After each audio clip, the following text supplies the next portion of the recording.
Hello, everybody, and welcome to the Sorry I Like This podcast. I'm Ezra, as always, and as always, I'm joined by Caleb. Caleb, how you doing?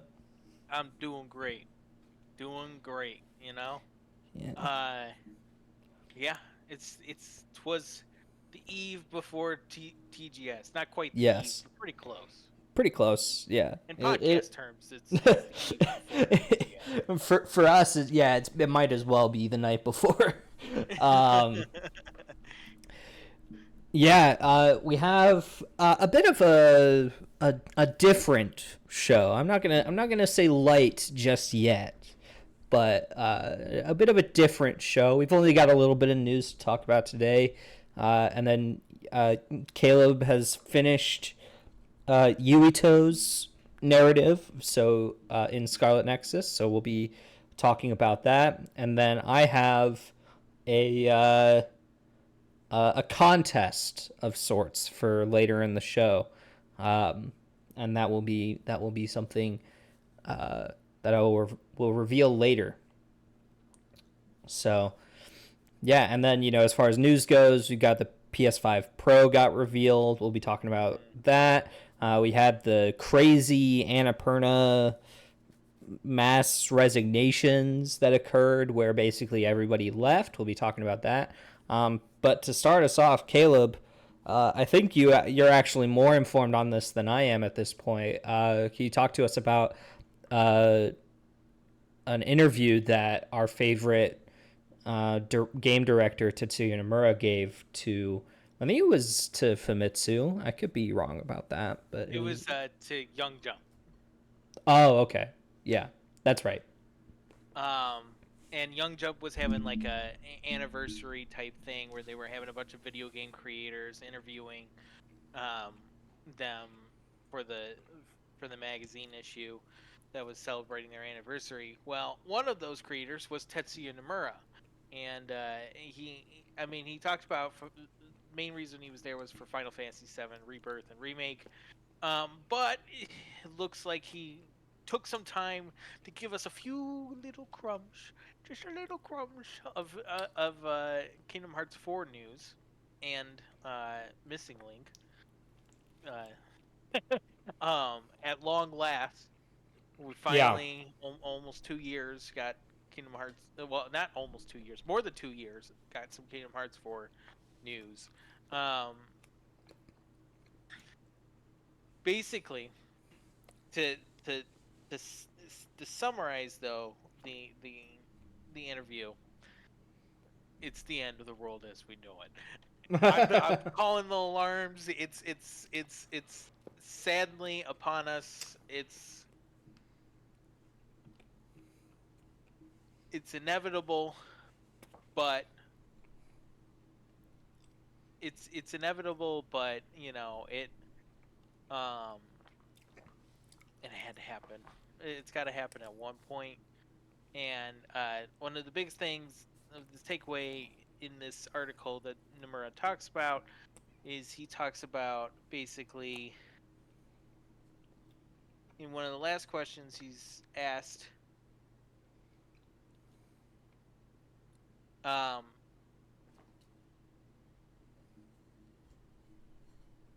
when he was asked at the beginning of Kingdom Hearts, there's a monologue that goes, "I've been having these weird thoughts lately. Like, is any of this for real or not?" Nomura goes, "The name Quadratum didn't exist at that time, but the idea was there. It was a long preparation for the day when I would reach this point." And then the interviewer goes, "So it was actually foreshadowing that took 20 years. Then do you see a future where the Kingdom Hearts series will be completed?" He replies back with, "If this isn't a dream, then I only have a few years left until I retire." And it's looking like, will I retire or will I reach the series first, finish the series first? However, I'm making Kingdom Hearts 4 with the intention of it being a story that leads to the conclusion. So, um, that's the big takeaway out of this Yeah. article. I mean, it regurgitates a lot of the information we know. Um, but this this this man is a legend in gaming. Yeah. an underrated legend in gaming. Is he he works nonstop and is constantly coming out with amazing games. Like, Yeah. you know, they may take some time as far as development wise goes, but I feel like, so I'm just gonna kind of give my thoughts out a little bit, and then I'll probably go a little bit more in depth about the article. Um, Hmm. but like, you know, say what you want about Versus 13 and the Final Fantasy VII Remake project development timeline. We're I'm just gonna say it. We're starting to see that all come full circle. Yeah. Like, I mean, he's had um, incredible success with Kingdom Hearts. But first and foremost, he started out in Final Fantasy. You know what I mean? And Hmm. he was given a lot of the reins of Final Fantasy in the early 2000s era. You know, with the I'm going to butcher the name, the whole saga Oh, of, the Fabula Nova yeah, Chrysalis. exactly, thank you. Saga with 13 um and eventually leading that into 15, um well, eventually leading that into versus 13. um he had a grand scheme of things going on, Yeah.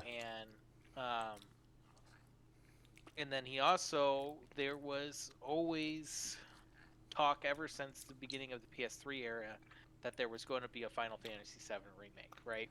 It didn't really come to Yep. fruition until almost 10 years later, but he finally was able to do that.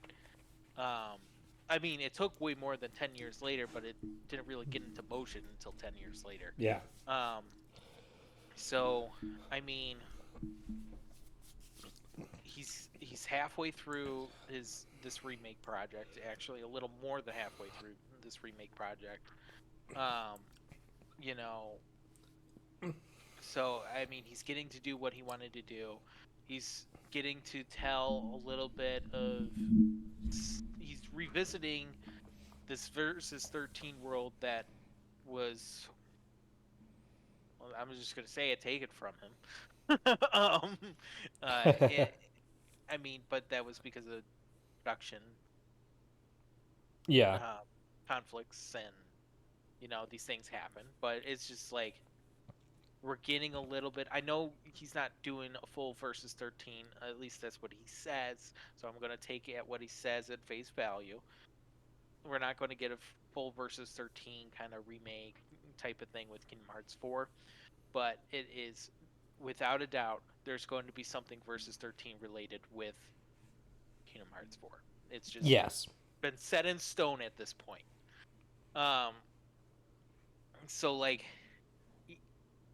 as far as, if you look at a career, he's gotten to tell the stories that he's wanted to tell. I Um, agree. and as far as,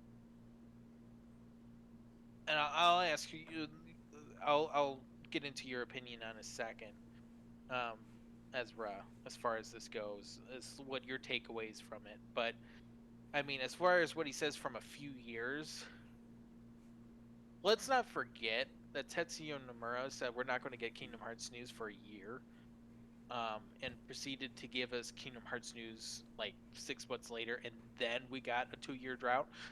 Yeah. Yeah. So like, I mean, his timeline of years is a little sketchy as is, but like, I mean, it it can mean that Kingdom Hearts 4 is the last main project that he does, or it can mean that he um like, and gives over the reins to someone else. But it talks that he's looking for a conclusion, so maybe he takes a step off and is kind of like, oh, what's the producer um, that's exactly almost similar case from Final Fantasy VII. Um, that The announced his producer, retirement too. Yeah, not Uematsu,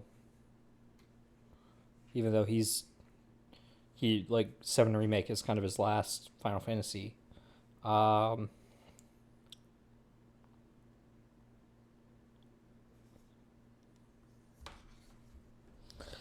shoot. oh, those are music Are you talking about like the Hideaki main Itsuno producer. over at Capcom? Kitase. Oh right. Oh yeah, Kitase. Yeah, I forgot about Kitase. I forgot that he was Like he kind of. directed like the first Final Fantasy VII. Did he do remake, or was that Nomura that directed Well, remake? I mean, a lot of the original 7 team has been working on remake. Right. Um, and what's funny is that based on all of like the interviews and stuff, Nomura is actually the voice of reason Mm, in that group of people. They're all trying to go a little bit more crazy, and he's like, no, no, let's stick to our guns a little bit, um, which is just funny to think about. yeah. Point being, I can't fully pull up at all this quickly, but I think it's more of a situation like that where he's spearheading this next saga, starting the story. I don't know if Yeah, he'll actually see it to its conclusion, but he is at least mapping out a blueprint for it, yeah, and I think that's what's really going on. But what do you think? What's your takeaway from that big quote? yeah. I don't know. I think it's um, I guess I find myself thinking about Akira Toriyama and how he passed away. He was like he was in his 60s. And this is a guy who like he created Dragon Ball and Doctor Slump and like all of these things that have kind of ingrained themselves into our pop culture.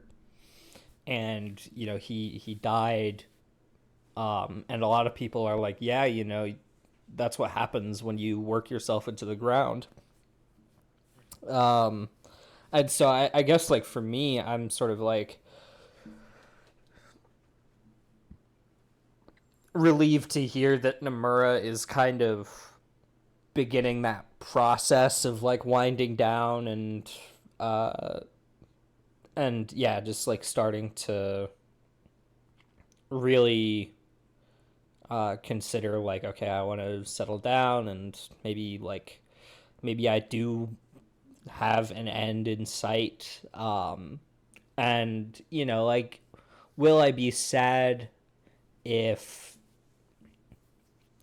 let's just say, like, let's say Kingdom Hearts 5 is a thing. Would I be sad if that was the last Tetsuya Nomura spearheaded Kingdom Hearts game? Yes. But also, like, if he chooses a worthy successor, Right. then I'm like, cool. Like, Especially someone that's been working on it since the beginning would, yeah. or at least 10 years. You know what I mean? Someone that's Well, been yeah, experienced in this world yeah, would work really well. yeah. No, I totally agree, and I think I just think, um,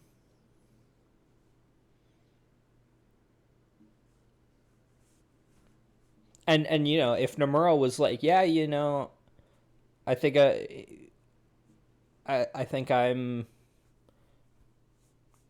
gonna leave Final Fantasy and Kingdom Hearts to Square Enix and go do my own thing the way Itsuno did at Capcom. I'd be like, hey, I want to see this man cook, anything. So like, yeah, I think, uh, and I think he's always been a character designer at heart, like that. Like Mhm. you could tell that like a lot of his um sensibilities go towards that Mhm. area. Um, so and so like I don't think it's a foregone conclusion that like even if he retires, I don't think that means he disappears.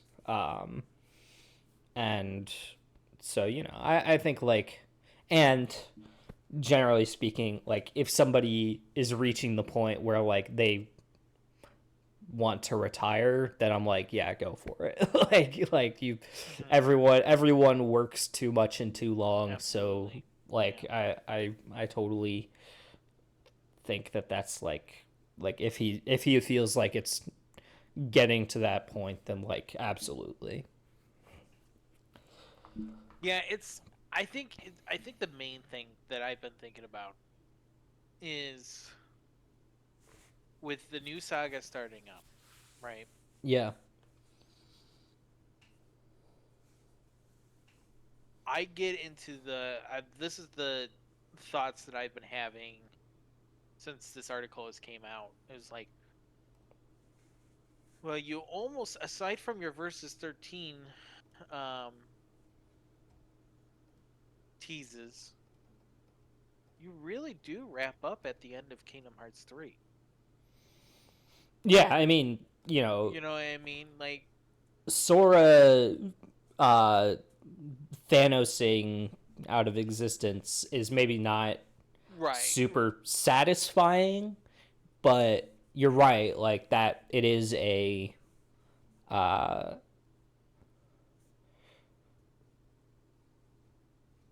it is like a relatively satisfying conclusion.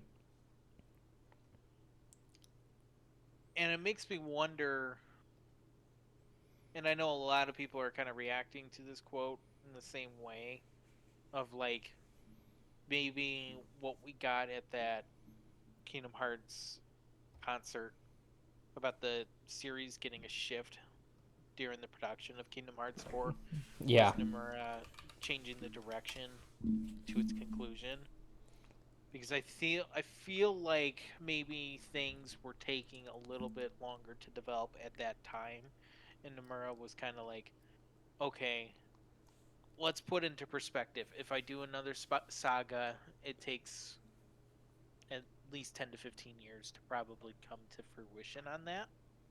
Um, where does that put me? You know what I mean? Um, so I mean, it makes me wonder how much spin-offs we'll actually get of the series. We'll always get spin-offs of the series, but I think it makes me wonder that this next saga is going to be very much, if we go into like you said, Kingdom Hearts 5.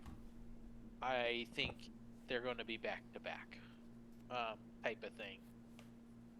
Like I don't think they'll be kind of how like Kingdom Hearts 3 is to Kingdom Hearts 4 and Kingdom Hearts 1 to Kingdom Hearts 2.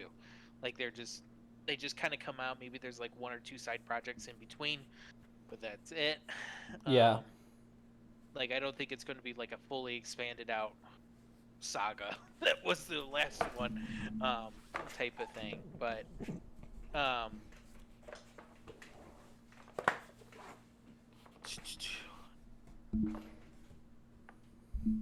you know, kind of shifting the gear just a slight bit. He Yeah. does talk about like with Nomura, he's like, he's talking about leading to this like restart on the series, trying to welcome in new people. He actually talks about Kingdom Hearts missing link from this part. He he was asked this year, Kingdom Hearts missing link is also scheduled for release on mobile devices. I mean, tentative. Do you have any concerns that by by developing important stories for apps and portable game consoles, you will end up with more players who can't keep up with the story? He laughs and he says, "Honestly, I do. Um, that's why we're developing a story that takes place in a time frame that's much earlier than Kingdom Hearts timeline on consoles. However, as people say, the newly announced Kingdom Hearts 4 is more like a 13th Kingdom Hearts, um, as there are natural connections even with non-numbered titles, and I think that will allow people to enjoy the series even more deeply." Yeah. Um, is there anything more that I want to talk about on this quote? Uh,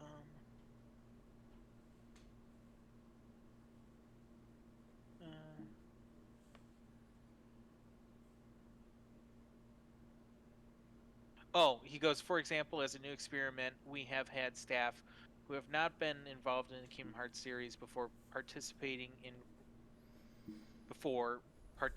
in writing the scenario.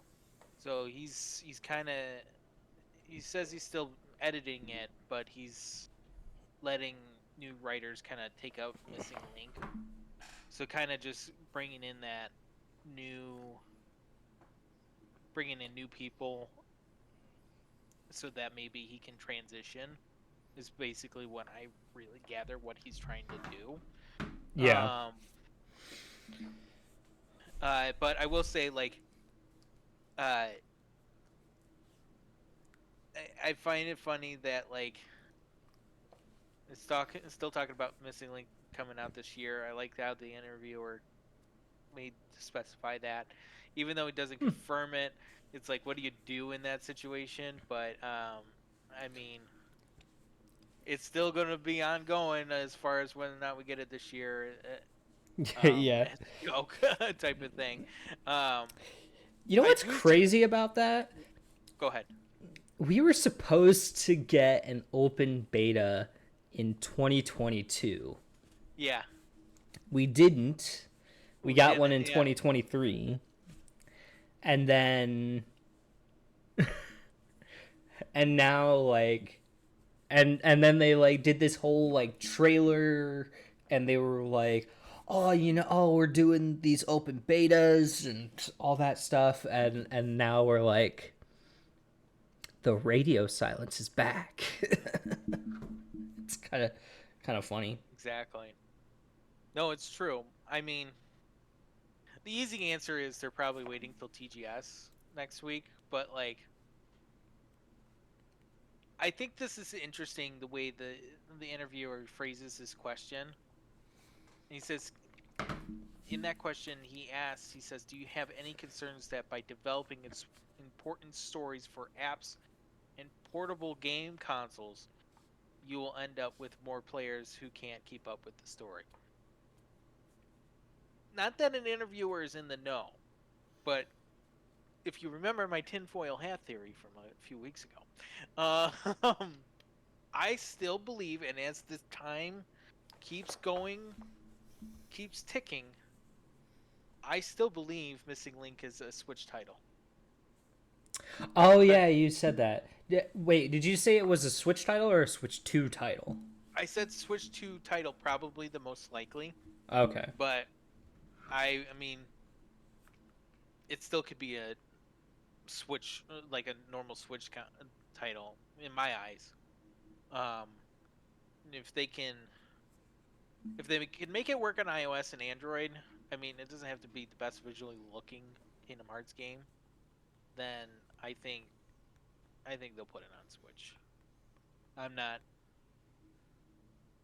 As more and more time goes on, I think that's what's likely to happen, or at least I want to be naive in that regard. Until they like come back out with the news and everything on that. That's going to be my hopeful like theory, because it's like I don't want to think about another mobile game that of the Kingdom Hearts projects being just so stuck in delaying hell. You know what I Yeah. mean? I don't want to think about that anymore. It happened with Union Cross. It happened with Dark Road, and especially Missing Link. It's kind of like I don't know, but I mean, it is nice to hear. In my opinion, it's nice to hear at least some stuff about Kingdom Hearts 4 and Missing Link this year in these just little crumbs of knowledge. Yes, Um, I I agree. know you and I have joked of like, I just need to know it exists still. I Yes. mean, No, yeah, you and I that's have been that was sweating. my that was my whole thing. I was like, when I saw that like Nomura gave the interview, I was like, I don't even need to read the interview. I'm happy just knowing that he's talking about it. Right. Like knowing that it exists, knowing that it's still a thing, like I don't have to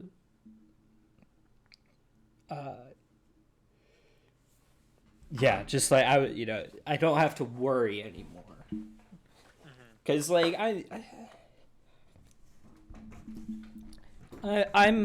I'm such a big Kingdom Hearts fan. It's really hard to disappoint me. And this is a tangent, but like I do think it's like, to me, I'm more interested in the series' success than like, yeah, like it's hard to, I mean, yeah, well, let's just be honest. Game timelines take so much longer than they used to yeah, with any project.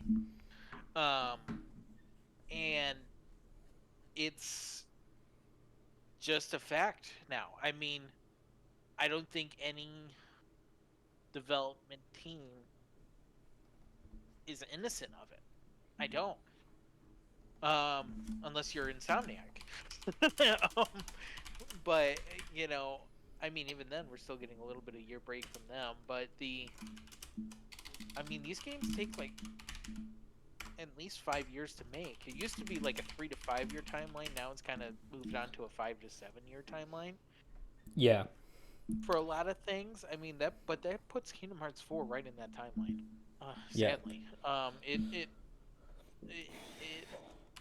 it's been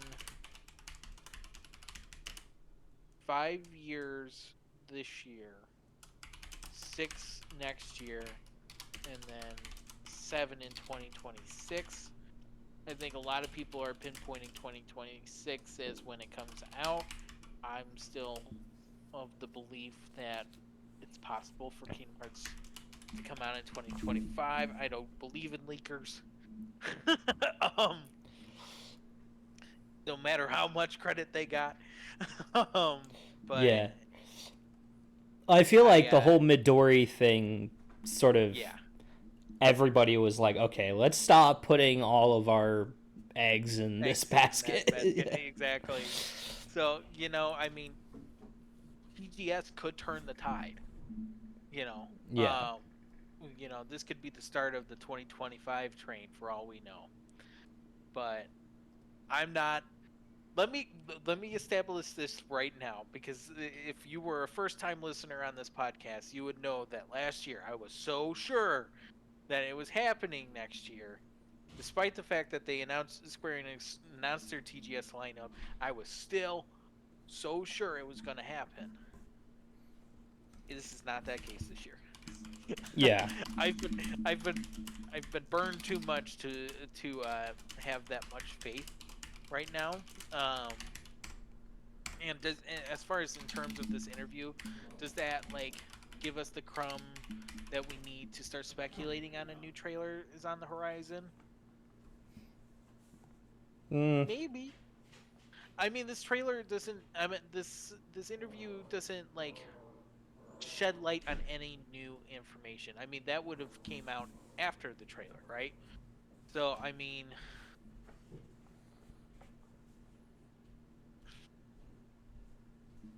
I don't know. I If it shows up, it's not going to be in Square Enix's showcase. Well, at TGS.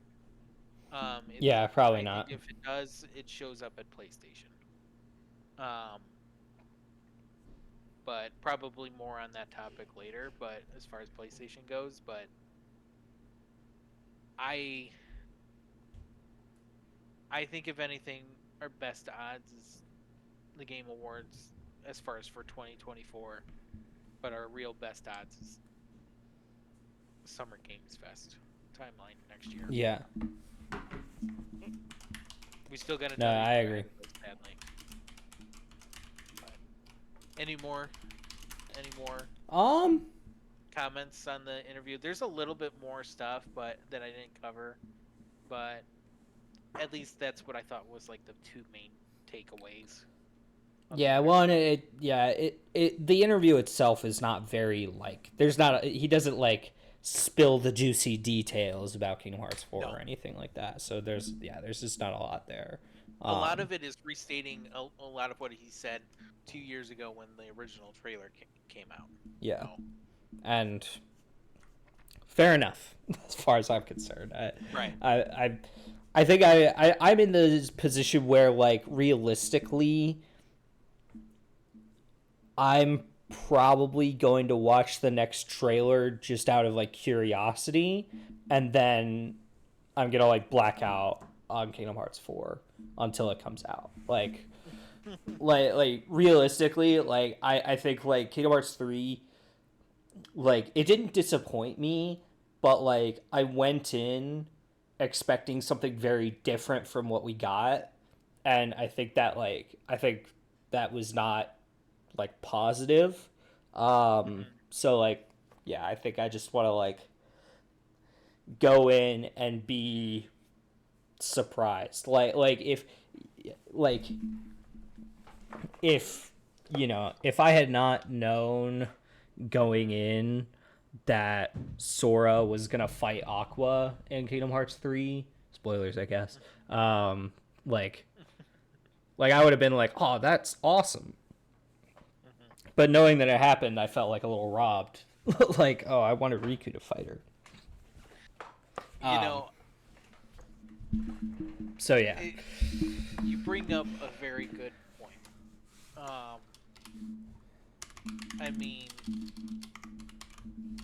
I there was a point in Cage Three's marketing cycle where I just stopped. Yeah. Um, but I've told you, I don't know if I've told this story on this podcast, but I've definitely talked about it on the other one, where like I was always a Kingdom Hearts fan from when I was little, but I could never like really beat any of the games, and Yeah. I had 1 and 2.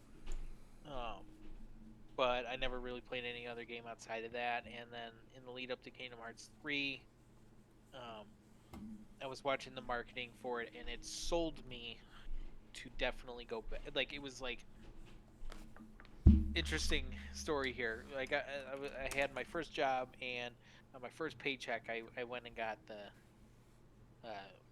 I got 1.5 and 2.5 remix, and that's when I started. So I had about a year and a half, I think, to go through the entirety of the series, and I end up getting through the entirety of the series 2 weeks prior to Kingdom Hearts 3 release, and I didn't watch any more trailers from that point because I didn't want to. Like you said with the whole Aqua thing, I knew that in one of the trailers there was a big moment, but I'm glad I couldn't remember any of the names or any of that point. That like I knew I couldn't go back and rewatch that trailer because if I was going through the series, I would have known. You know what I mean? Um, so I mean, I think as far as my own going into Kingdom Hearts 4, I really do think I'll probably watch one more trailer. I just need to know that it exists and that there's been some development changes. Yeah. um, that we're making progress on it, and at that point I'll probably black out too. Um, and that would probably be the point. Yeah. That would be the point, Ezra, where the day you've been dreading for me, because it's got to happen at some point. when I go back through the whole series again and don't play anything else. Yeah. And that might be what I do, because that's a good amount of time to go through it all and Yeah. you know Well, get really back into it. it'll have been a while. Yeah. And you're exactly right. It's like, you know, I haven't played that like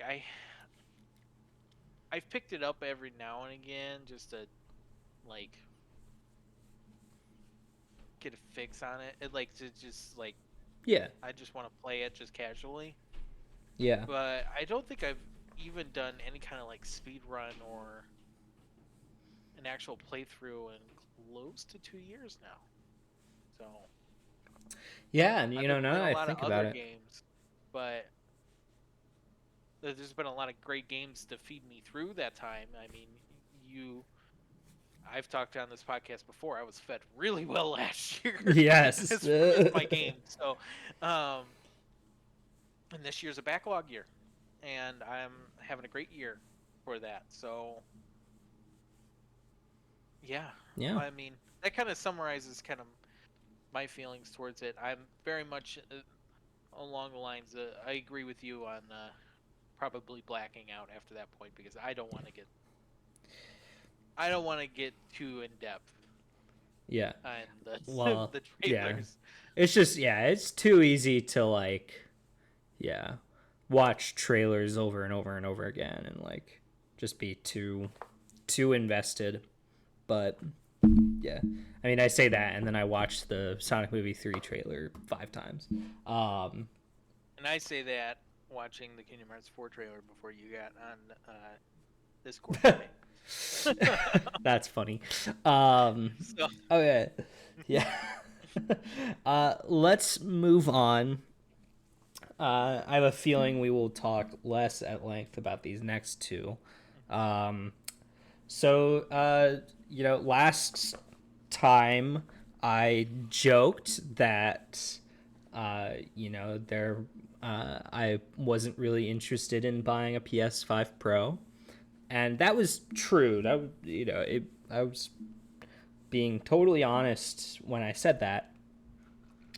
But what I was not expecting was to watch the PS5 Pro reveal and be totally dissuaded from purchasing one.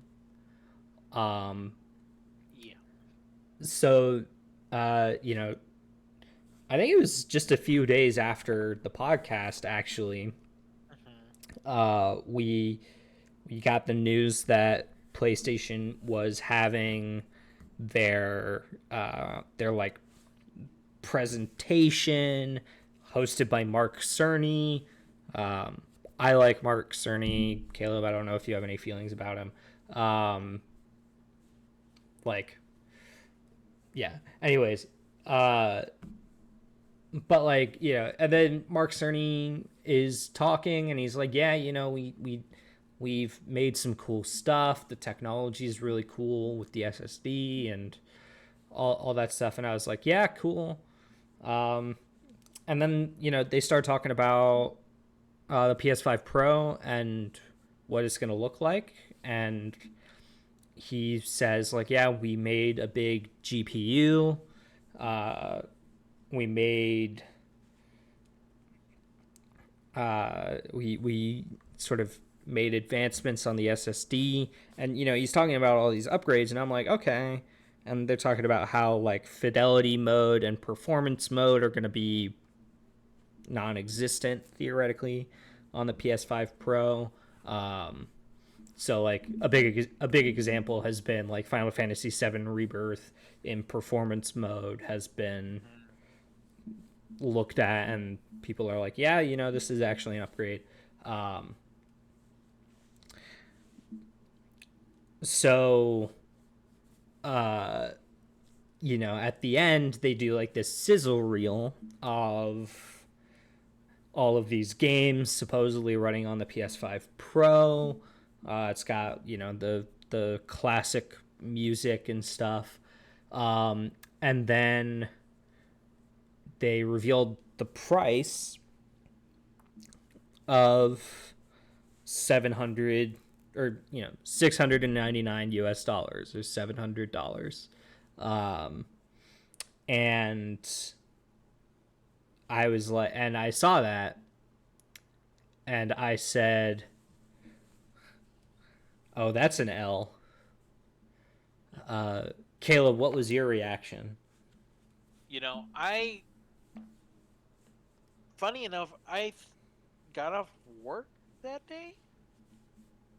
What I some weird scenario where I didn't have to work, and Oh, okay. well, I wasn't planning on watching the pro presentation, but I was like, you know what, I'm gonna watch it, and I because I never got the PS4 Pro.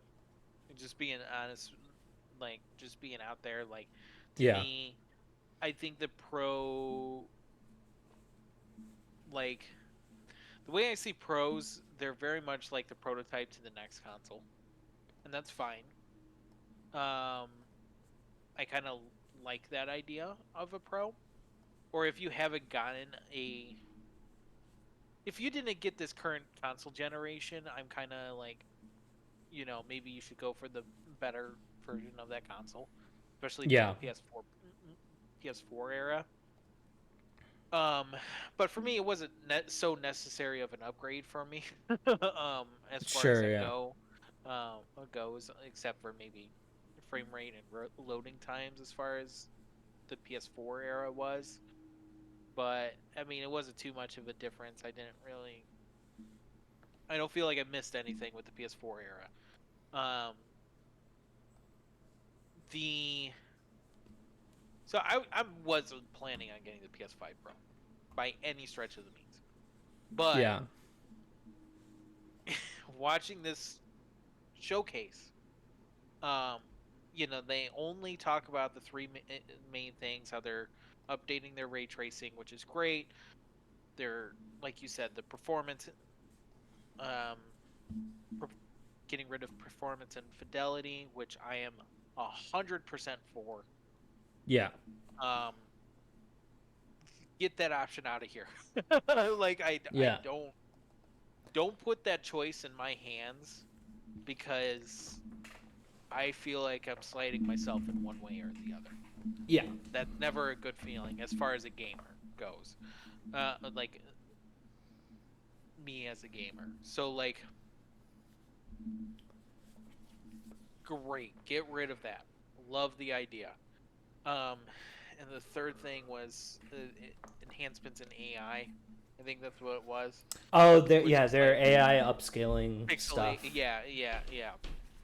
Which is like great. Okay. It Don't is know what that means. actually there, like the technology behind that is actually really cool. So like, Yeah. I don't want to Oh yeah. I don't want to skip over diminish that that too either. much, but like, yeah, I'm just not so knowledgeable in the subject, right? yeah, But they didn't announce about this is the weird thing for me, is in that showcase they actually don't, at least from what I saw, they never talked about the fact that the storage size got bigger on the Pro, because I was waiting for that. I was like, yeah. They should have if you're talked going to about do that. the Pro, you need to, like, the PS5 desperately needs a storage upgrade, desperately, compared to what Xbox is turning out. I mean, the PS5 doesn't even have specifically a full terabyte. You know what I mean? Yeah, And Xbox Series X, when it originally came out, had a full terabyte of storage. Now the Series S has a full terabyte, and the new Series X that's coming out has 2 terabytes. PlayStation needed to step up their game as far as storage size goes. At least the way I saw it, that would have been a really good thing to focus on, or at least mention in the showcase, but they didn't. I had to look it up online later what the storage size was. yeah, Um, but I mean, the, this is where, I mean, I wasn't like as far as like talking about the tech portion of it, it's like, okay, this is pretty on par for what I expected for the PS5 Pro. You know, when you get to the pricing, that's where it really like turns me completely off. Yeah. I mean, it is just there's no it is $100 more than the PS5 with the disc drive. And this No, doesn't two have the hundred disc drive. dollars more. It is $200 more? Oh, I Yeah. thought it went up. Yeah, I bought my PS5 for $500 when it launched, and it had Right. a disc drive. Yeah, and it had a disc drive. Yep. Compared to the digital PS5, that's $300 more. Yeah. And this is a digital PS5 Pro. The disc drive is sold separately, which they introduced last year with the Slim. I think the Slim came out last year. And so like not only do you have to pay more for the disc drive, you also have to pay for the stand. Yeah. Like, how do you? That console doesn't even like. At least from what I look at from the PS5 Pro, it can't sit horizontal from what I could see. So you have to get the stand, and so by the time you're done with all that, I mean, you're looking at close to $800, Yeah. with including taxes. So it's just ridiculously priced. And then they come out with they kind of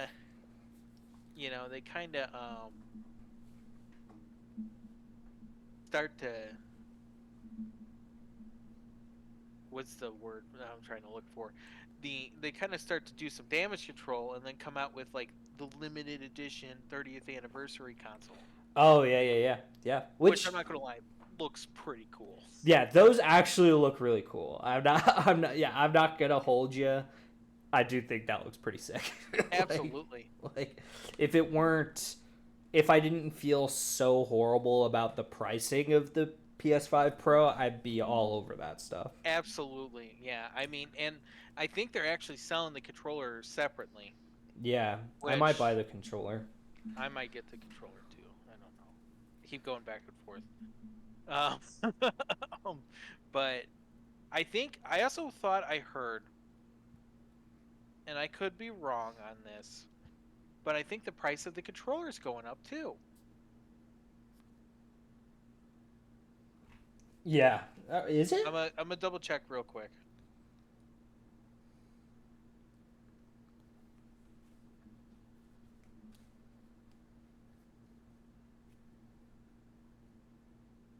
So right now it's sitting at $70. Can't remember what it Yeah. was going for, but I thought I heard that they're, yeah, this is from IGN. Um, they uh, they're raising it by $5. So um, So it'll be yeah, 75 so for the. it was 65 previously for the regular controller. Now it's 75 for the regular custom, like the color controllers, and then the ones that are like the metallic ones are up to $80 Okay. controller. So I mean, That and I think they were is at an 60 expensive controller. 2 years ago. Yeah, I think they were at 60 2 years ago, if I'm not mistaken. No, I think the PS5 controller's always been 70. Yeah. I'm gonna, if memory serves, because remember, Joy Cons have always been Yeah. $70. Yeah. No, 80. Yeah, no, you're right. Yeah, They're $80. So the PS5 controller is actually a little cheaper. That's fair enough. Like I think it's all a little bit overpriced, but I do think like I think the problem with the DualSense is that like there's just not a lot that utilizes it, so it's kind of hard to justify the price in my mind. Right. But like if every game on the PS5 utilized the DualSense to its full capacity, then I'd be like, yeah, charge me $80 for that controller. Like that's very fancy. Exactly. But Yeah. yeah, No, I agree with that. it's definitely a hard thing to kind of sell. Um, and they don't show any games, and that's fine. You don't really need to. I think it would Yeah. have helped if they did show at least one game that's in development. Could be something that's already announced, but like just kind of showing off something that's in the pipeline of its technology Yeah. could help with that technical presentation. But yeah, it was just it wasn't that very great. I mean, they well, I shouldn't say it wasn't that very great. They did good, and the presentation itself was fine. It's just really just that last Yeah, the minute. ending of that presentation really puts a sour taste in your mouth. Hmm. And it's I think yeah, I mean I was looking back on the PS4 Pro and I was really surprised to see that it was the same price as the PS4 was at launch. Hmm. I was like, "Oh, that's really interesting." Yeah. Um And so yeah, there are a lot of reasons behind why the price is the way that it is, and I'm not here to make like moral claims necessarily, but I am here to say that like I think this product was a fool's errand. Hmm. Um, if they wanted to if they like made the product and were like the only way we can make any money off of this is to charge $700 for it, I think in that case it's a fool's errand. Uh it just doesn't make a whole lot of sense to me. But yeah, I mean we'll see. Maybe I'm wrong and maybe it'll be super successful.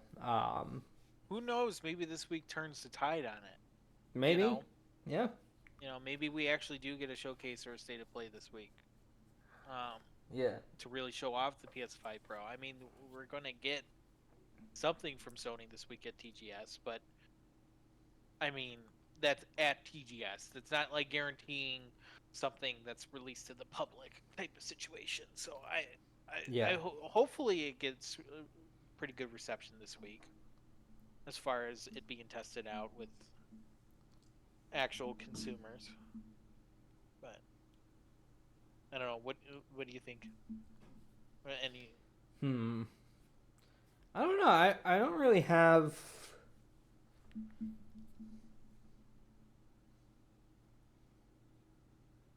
Yeah, I think we've basically said all there is to say. Mhm. I'm I will say it has been a really like comical past month to be a PlayStation fan Mhm. because it's like It's been I yeah, it's been up and down pretty consistently and it's just like, oh, what's going to happen next? So yeah, like uh yeah, it's just been a pretty crazy month for PlayStation.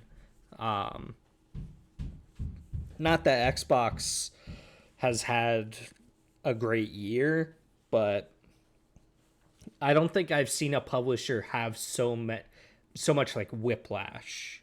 Mhm. Like cuz you have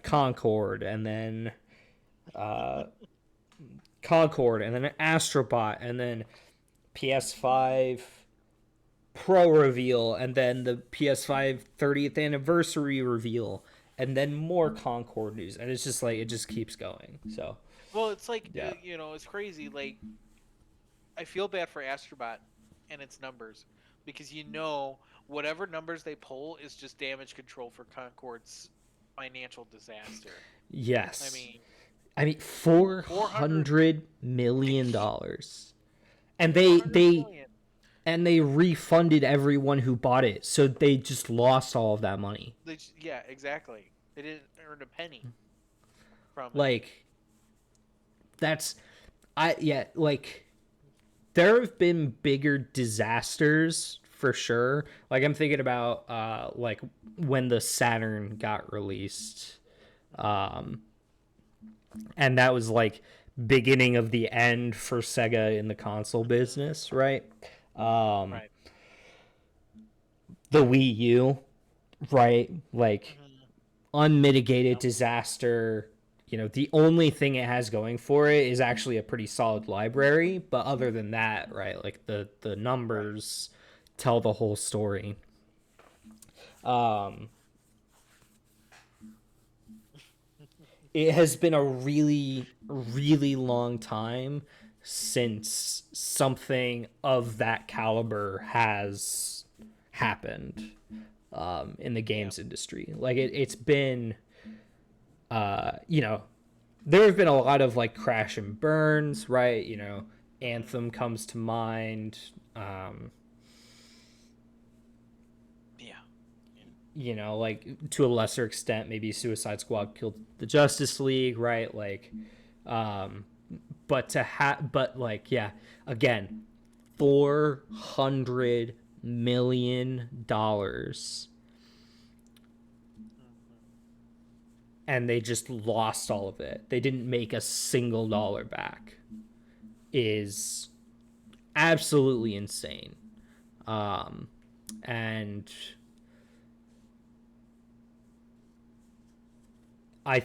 I mean, this is a bit of a tangent on the PS5 Pro thing, but I do think it is like a sign, I guess, where it's like, oh,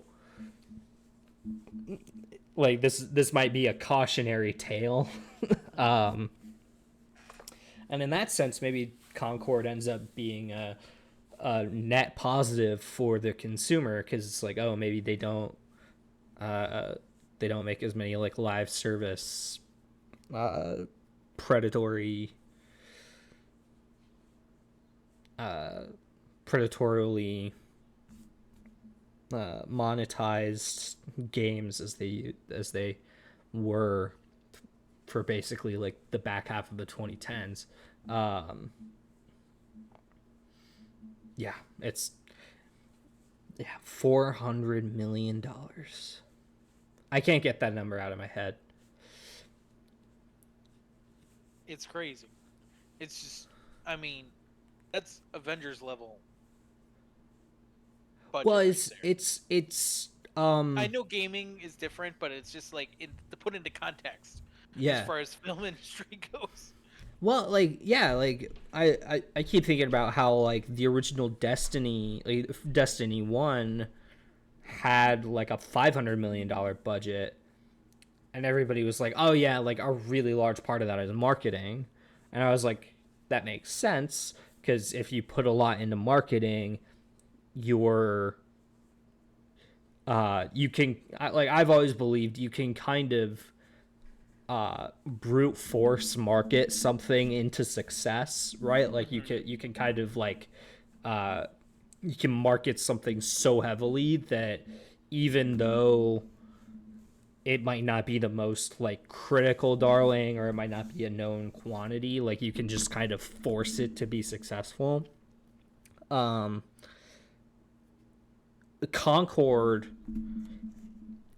Destiny, the first Destiny had a $500 million budget and went on right to be a hugely successful thing, right? Has its ups and downs. Like I'm not here to talk about Destiny right now, but like that, you know, just context, like that was a lot of money for an unknown game that Activision was really betting on. Um, and Sony similarly was like, this is, they were like, yeah, future PlayStation, like all this stuff. Um, And so to see it just bomb so spectacularly Hmm. is uh yeah, I can't, it's hard to fathom, frankly.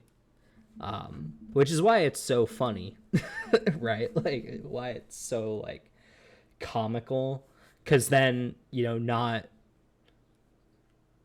not 3 weeks later, Astrobot comes out and is like, oh yeah, now this is front runner for Game of the Year. Hmm. Like,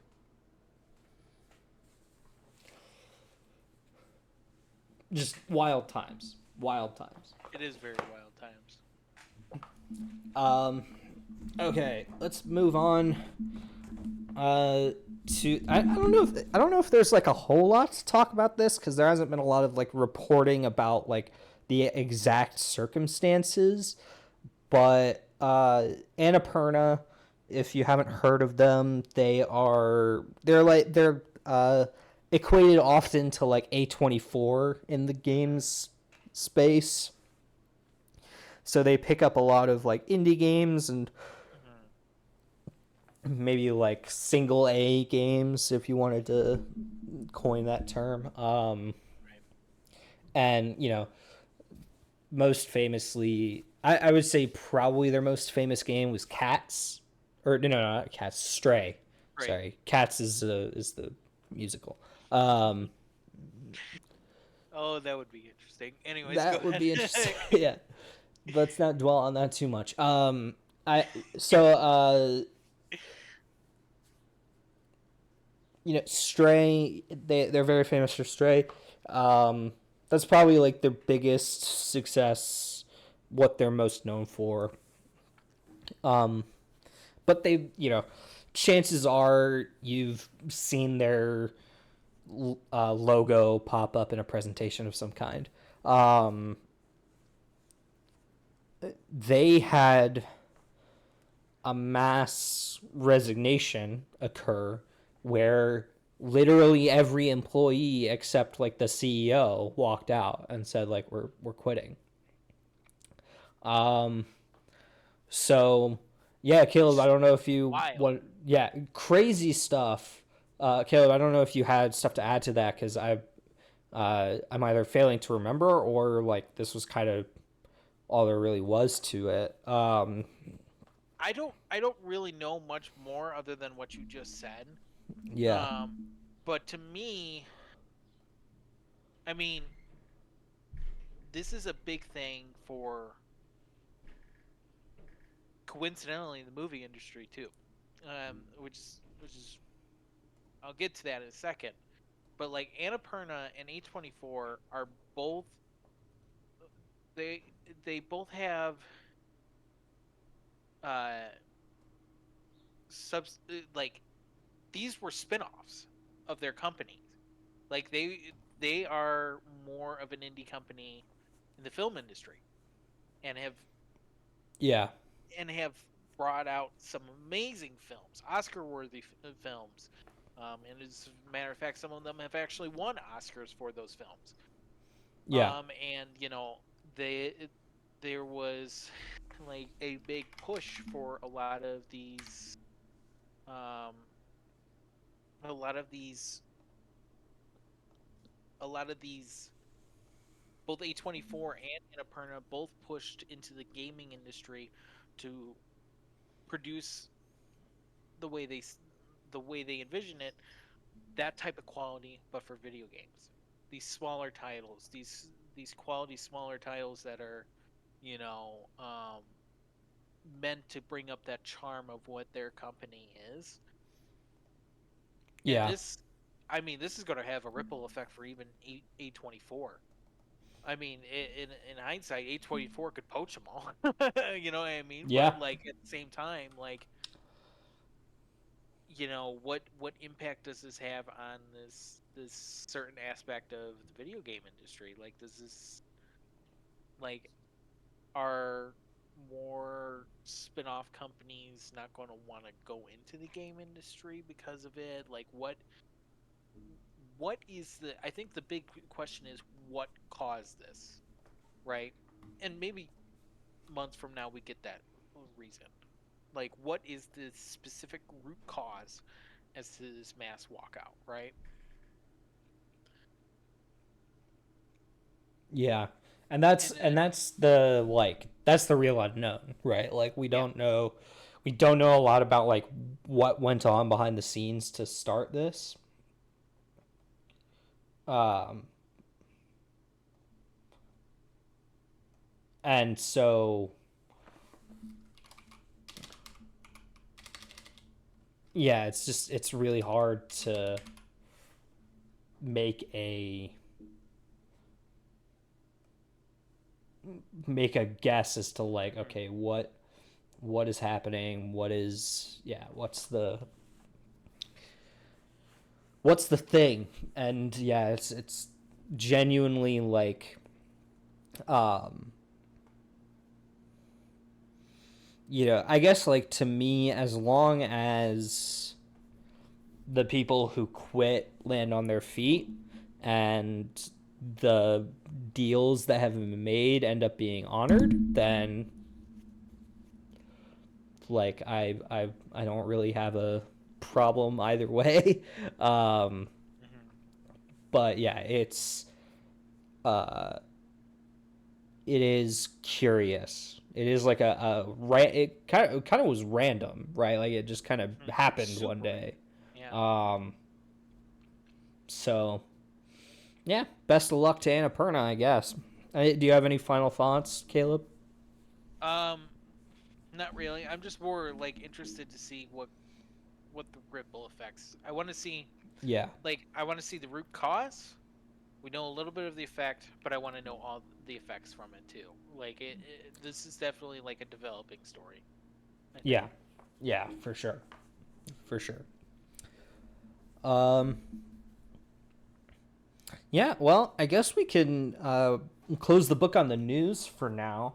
We'll, if we have updates or anything like that, I'm sure we'll talk about them in the future. I mean, obviously, Caleb and I have resolved to only watch one future Kingdom Hearts 4 trailer, but we will be talking about Missing Link and the release date and stuff. So you don't have to worry. You don't have to worry about Kingdom Hearts disappearing from the podcast. Um, Oh no, yeah, no. Very good point on that. I didn't even. Yeah, no. It's really hard to not go through one podcast without mentioning it. So I think yeah, we're good. yeah. I think we'll be fine. Yeah. So moving on to more of the discussion portion of the podcast. So Caleb, your book club project hmm uh, is and was Scarlet Nexus, hmm and you have finished Yuito's side of the story. You have yet to do Kasane's, but um, you get kind of the bones of like what happens in both stories in uh, in the first playthrough, one way or another. So, I will open the floor to you. What were your thoughts on Scarlet Nexus? So there's a huge reason why I'm kind of just talking on Yuito's story right now. I know initially when we came up with the idea, I was going to do both stories, but then I actually played the game and I realized probably halfway through, and especially as I got closer and closer to the end, there's a lot of thoughts that I have that like I don't want to necessarily get lost if I do a review of both Yuito's and Kasane's story. Yeah, Um, and I also want to talk about this as a game itself too, so not just the story specific too. Like I want to talk about like my review of how it played, the designs of it, like you know what I mean, like that.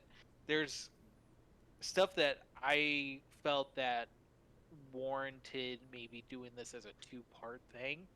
Um, and as I got clear going to the end, I was like, yeah, it's pretty clear. I want to do it this way. So I'm going to talk a lot about the gameplay and in the story too of Yuito's. So I I'll just say it. This is going to go into spoilers. Yeah. Not for Kasane's story because I haven't played it, but like for Yuito's story, it's going into spoilers on that. I mean, I know it's a couple-year-old game, but I just want to put that out there. There's a lot that I want to talk about that is like story specific. Yeah. That Yeah.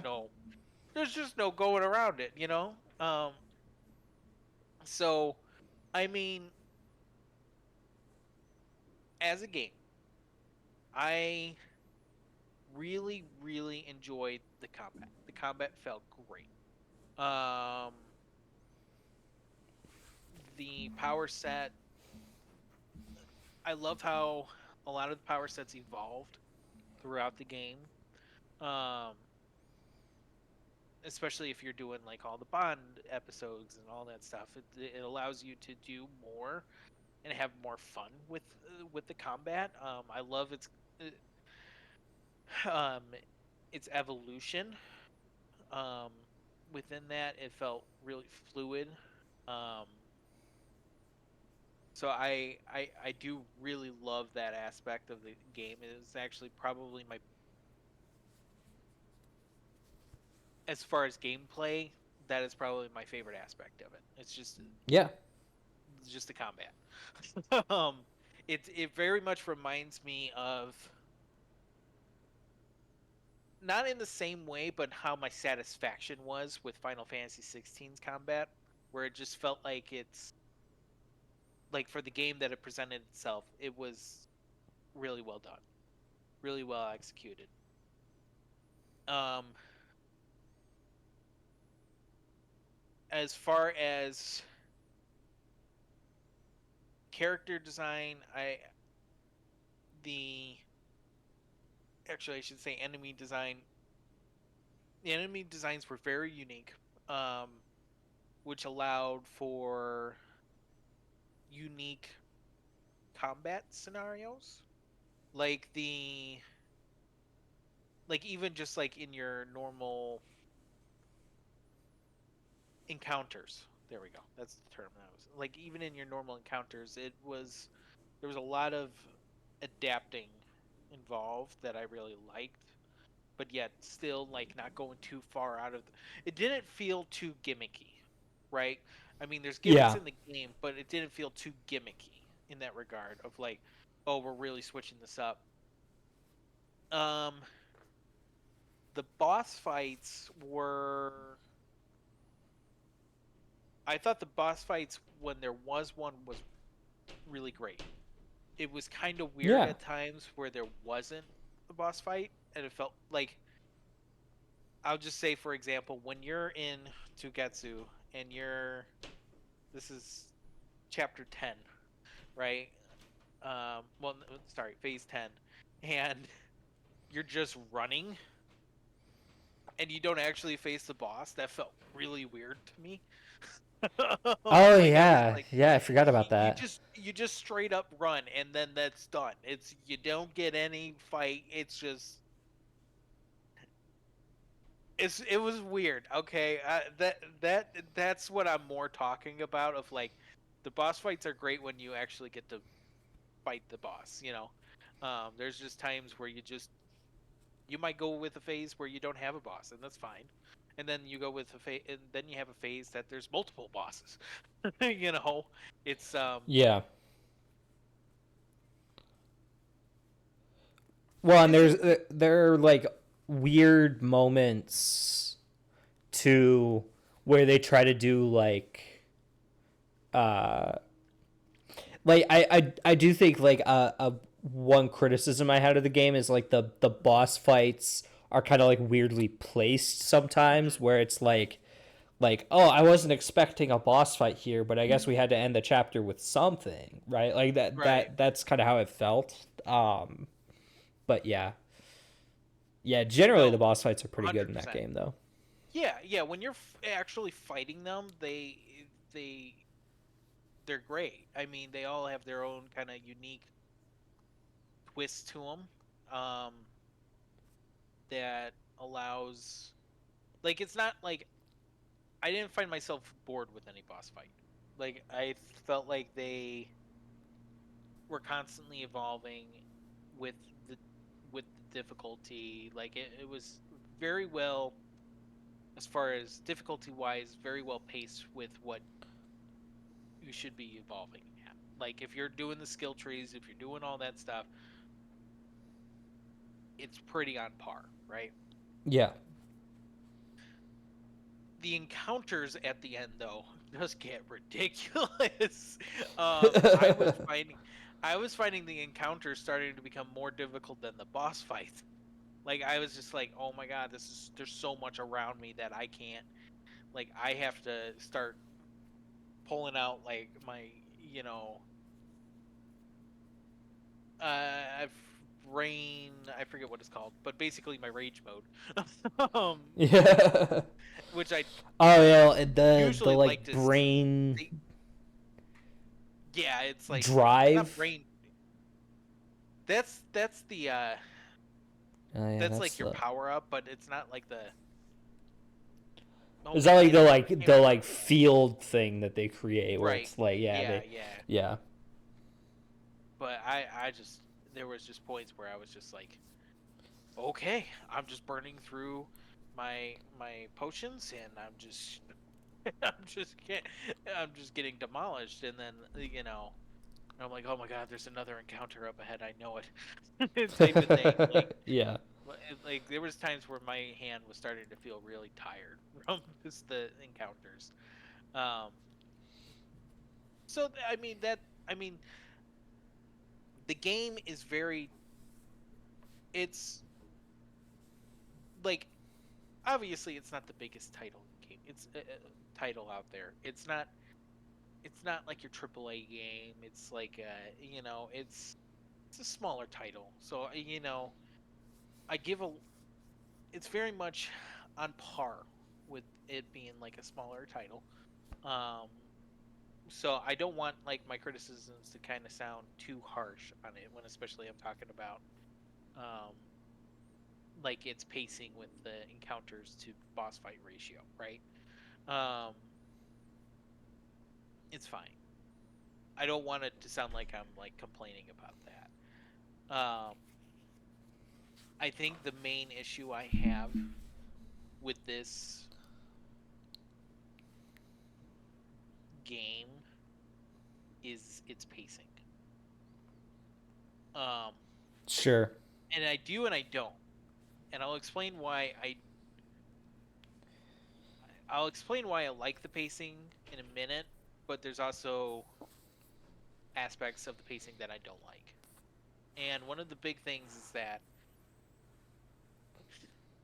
with each phase, I mean, you're either, a phase can last an hour or close to 3 to 4 hours. Like, it was just so yeah weird that it was like, oh my god, I'm still going. This is another room. It is really interesting in that regard. Like,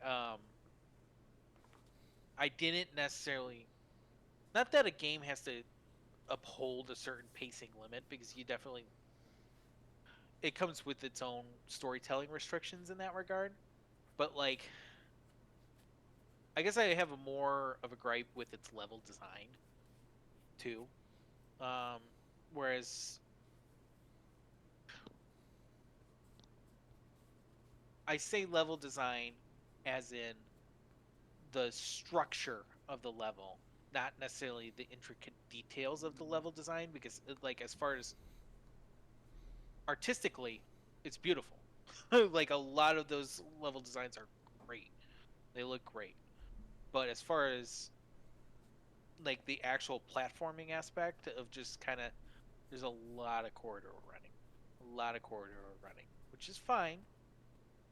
I mean, I play a lot of games that have corridor running, so it's like, I don't have any room to talk in this regard, but I felt it, like very much in the lines of close to sometimes at points Final Fantasy 13 type of corridor running, and that's fine, especially seeing for a smaller title.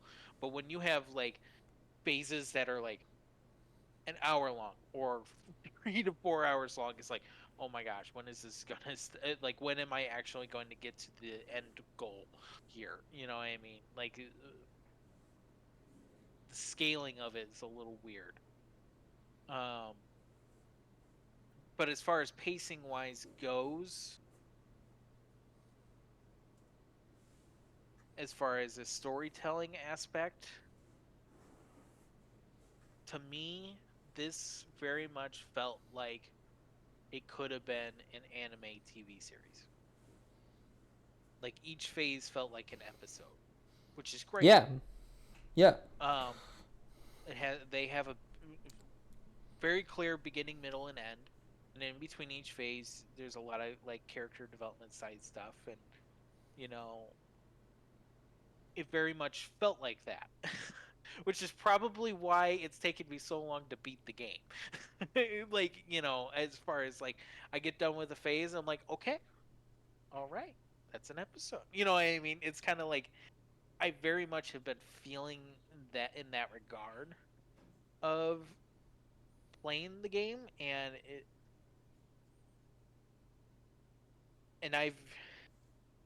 I've enjoyed that. But it comes with its own strengths and weaknesses of it. Um, and and that's, I think, in root with its level design, unfortunately. Um, but as far as the story goes, um, you know, I think the story starts off very simple, right? It's very much like, oh, this is,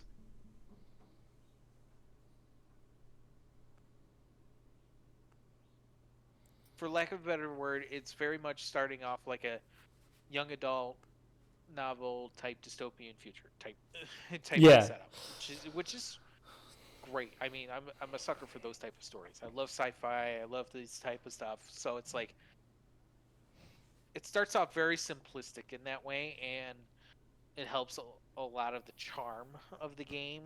And you know, obviously, it hooks.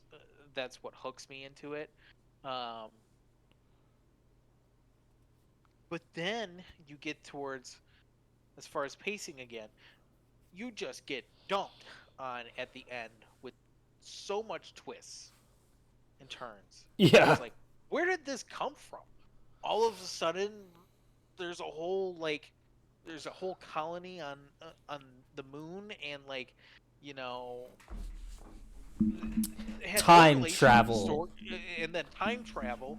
All have it no relation to the story prior to that, except for time travel a little bit, because you can, like, you could tell the whole, like, Yuito, like, well, you were in the past, you know, type of thing was I've definitely have I seen you before?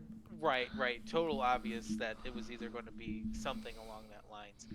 Um, I mean, I pretty much noted, called time travel from the moment that happened, but like, time travel made sense. The whole moon thing, like, I mean, maybe this pays off more in Kasane's story, but I really do think that if you got rid of all this moon lore, the game would be the exact same thing.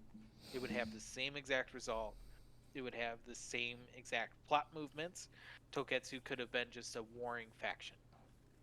You know what I mean? Like, it didn't have to be like so specific that these are moon people from the moon, or you know, essentially guardians of the moon. Like, just Yeah. like, you know, maybe we just didn't need that aspect for Yuito's story. Maybe you just save that for Kasane's story, and all that. All that being said, I mean, as far as that, and then And then this is what really got me. It wasn't even just like it wasn't even the moon twist. Like the moon twist was like, okay, I guess we're doing this now. Okay, here's some extended lore. Yeah. What got me was the fact that they like Yuito and Kasane are brother and sister in technicality at the end, and it just curveballs you right at the end. Like there's just no real setup to it other than that point, and it's just like, okay, I Wait, guess. they are? Yeah, yeah, they're like they're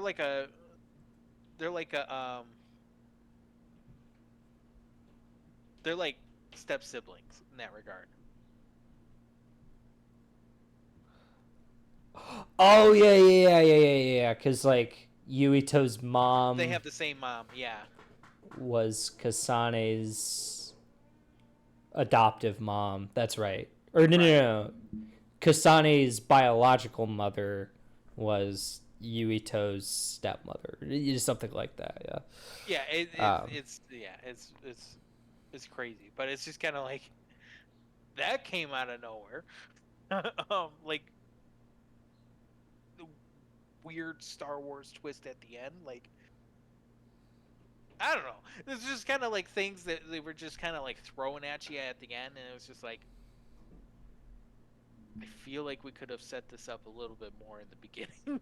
Like I was just kind of like maybe we kind of mentioned Togetsu, maybe earlier in the in the in the story. Maybe we didn't have to wait until like the last third of the game to talk about Togetsu, because when they're like first like let's go to Togetsu, it's like okay, why'd you guys just now just start talking about this other you know what I mean, other country, so to speak, you know, or warring faction or whatever you want to call it. But or at least I didn't pick up on it until they were like, "Let's go to Tagetsu," type of thing. So I don't know, but so there's just weird aspects of the story of like, oh my gosh, this is they throw a lot at you, and it's yeah. There's like I weird like the idea. info dump at like in the middle where it's like, oh yeah, there are like in Yuito's story, I think it's like, yeah, there are people on the moon, and then in Kasane's, it's like, yeah, there are these clone people. I don't remember exactly Right? Yeah, something like that. the Yeah. twists, but yeah, it is funny how it's like, oh yeah, it's uh, like they had to like find a way to like get the information to the characters, and the only way they could figure it out was to like yeah to like info dump the player. Yeah, here's a 30-minute cutscene of just dumping you with new extended lore that you probably didn't even r- really need to know at that point. I mean, I aside from a lore aspect, I really do believe the whole moon aspect could have been left out. Um, and that's fine. I mean, it's not like saying that it should have been left out. It's just I think from a storytelling aspect, it's like where's the follow up on that, right? Are Yeah, we? And I know Kasane at the end is going to the moon, or that's at least the way her character arc is set up. But like at the end, but that's why I'm trying to give that the benefit of the doubt. Like maybe I will know more with Kasane's story. Maybe it's more integral in that regard. Um, but yeah, I mean, the game has its strengths and weaknesses, and if I were to grade it as a whole at this point, oh, actually, before I get to that, I should talk about Karin as the main villain. oh yeah. Um,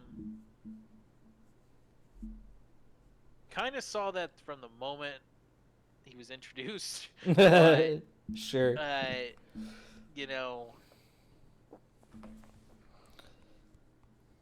I thought like his final boss was excellent. I loved it. I loved all three phases. It was just really fun. Um,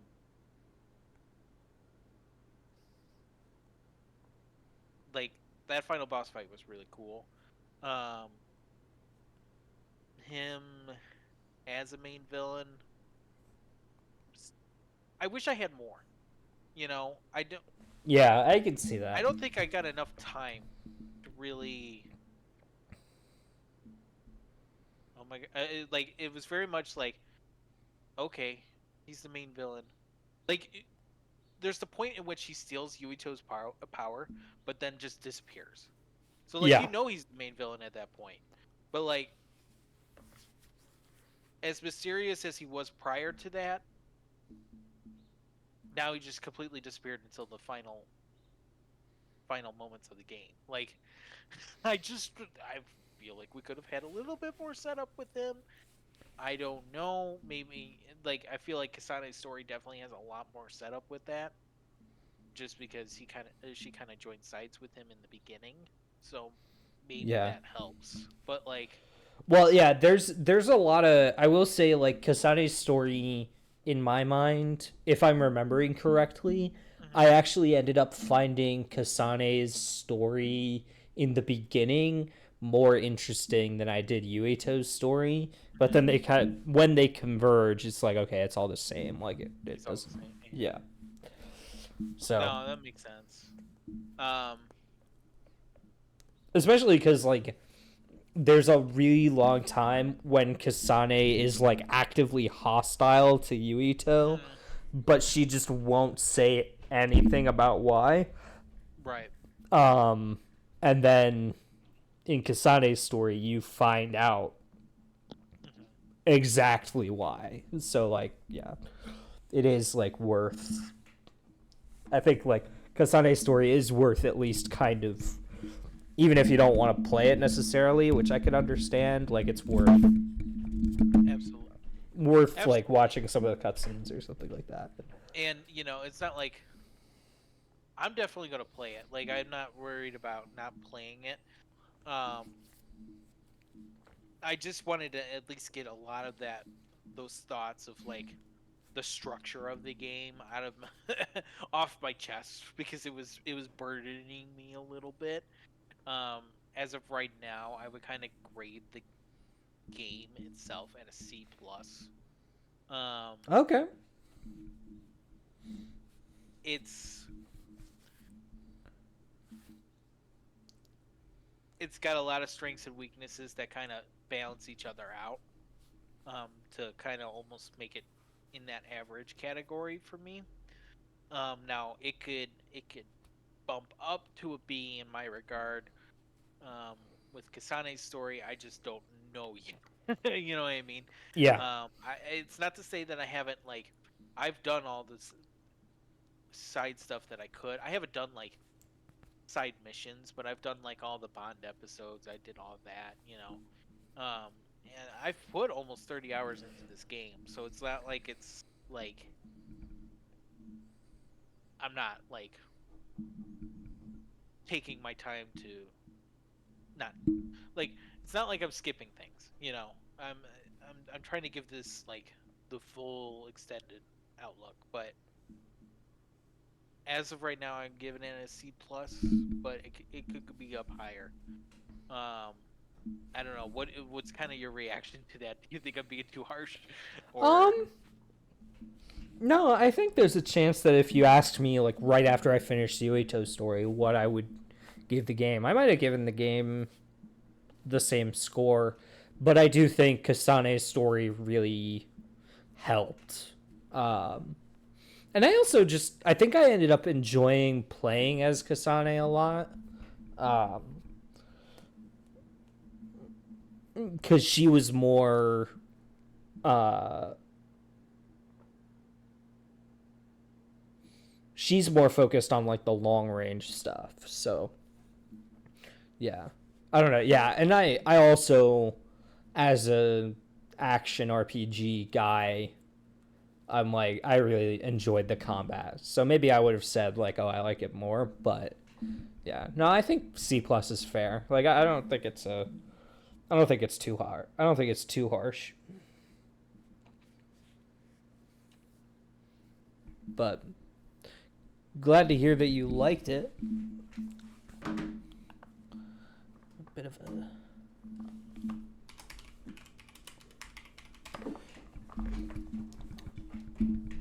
Sorry, just give me one moment, okay? Oh, you're good. Accidentally took my took my microphone off of its arm there.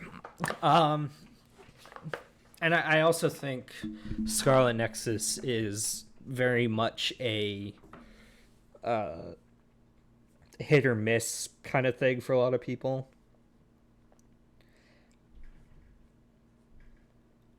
So yeah, it's cool. I do want to go back and play it eventually. I just haven't had like a ton of yeah.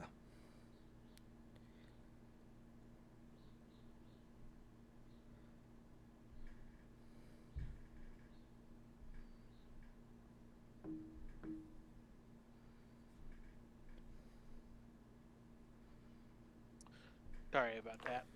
No worries. I'm back. Yeah, I mean, I had to step away for a second. Yeah.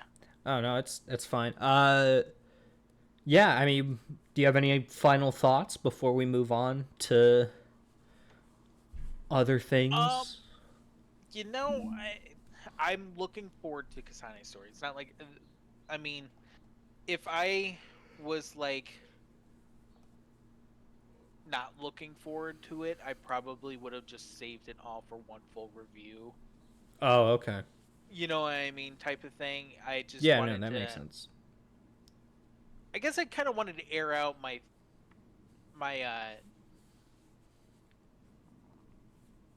my gripes with the game now in hopes that like I can, you know, like kind of show what kind of changes in opinion I might have with Kasane's story. Yeah. You know, especially saying how long it's taking me to beat the game, and not I'm not meaning that as a complaint. It's just more of I wanted to air out, especially the part about the pacing. Like it Yeah. really feels like with each phase, it's an episode, and like my mental state is like, okay, I'm at a stopping point. I'm good. I'm good for right now. You know what I mean? Um, Yeah. so I mean, I still got plenty of time as far as like I still have yet to really dive into Kasane's story. So it's going to take me some time on that. Yeah. But I will say, oh, you were speculating, and we weren't on the podcast, I think, recording. You were speculating um, last time we talked whether or not there was a new game plus mode and Oh, the yeah, XP yeah, and the XP and weapons carryover yeah. Okay, and cool. items. Cool. So hopefully that makes things a little bit faster. Yeah. It Yeah. probably will. I don't know what that means for enemies. If that means that I'm facing up against like level 50 enemies right from the beginning, or if I'm at level 1 and I'm just completely breaking the game. We don't know what that means. Yeah, But I don't remember. Yeah, it's been a really long time since I did any of that. So, yeah. yeah. Okay. Well, yeah, Well, that's yeah. Scarlet Nexus for right now. All right. To be Well, continued. yeah. I'm super interested to hear what you think. So, it is time for our final segment, and this will be a new recurring segment. I'm thinking for the next Ooh. let's say 5 or 6 podcasts. Okay. Okay. All right. So I'm going to switch. First, I'm going to start sharing my screen with Caleb. If I can remember how to do that in Discord.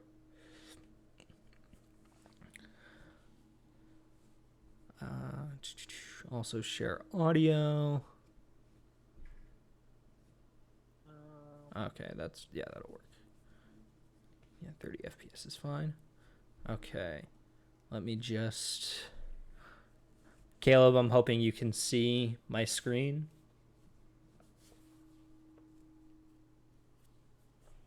Yes, I can. Okay, cool. Wait, what is this? Hold on.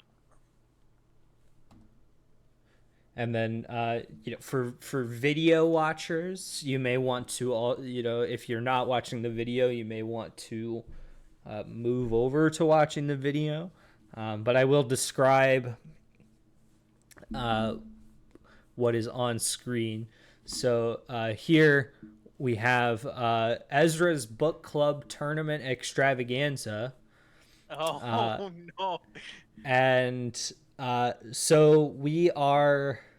So I've set up this bracket with a bunch of games, and also some TV series,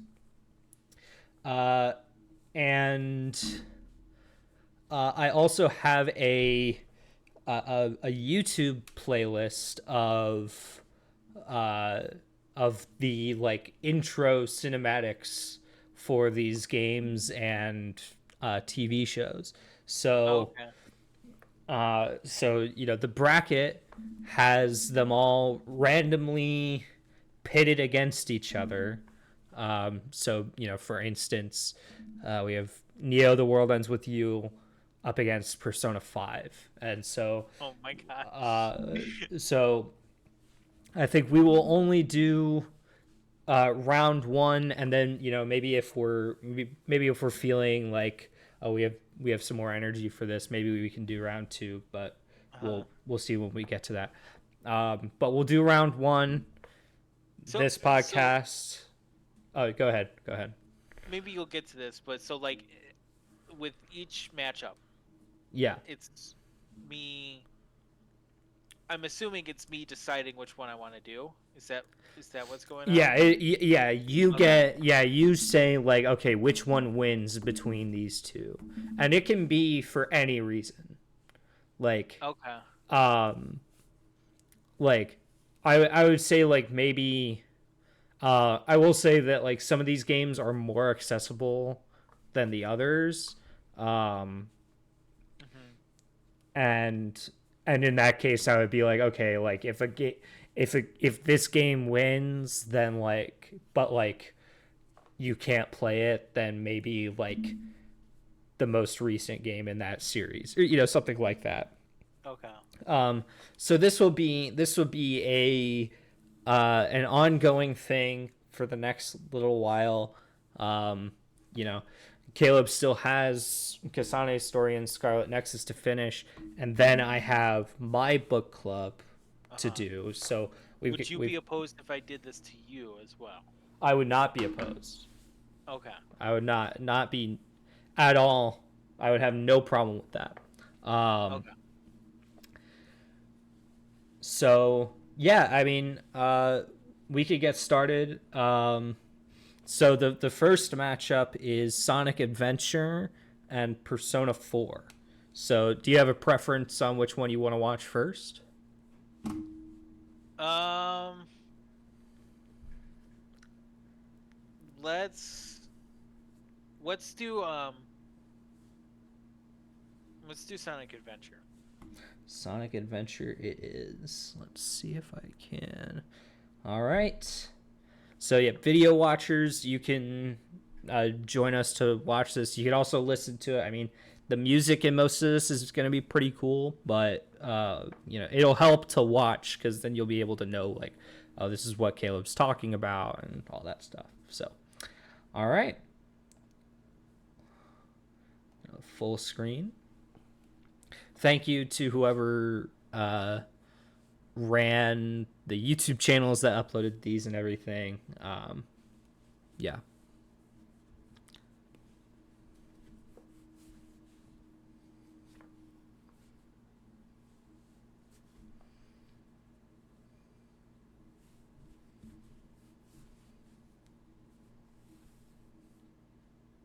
And Caleb, feel free to commentate if you want to. You don't have to be silent. Okay. Director's cut. That's funny. So when did this one come out? Was this Sonic Adventure 1 came out in 2000 or no, sorry, 1998. 98? Okay. Yeah. And is this available on it's Leviathan.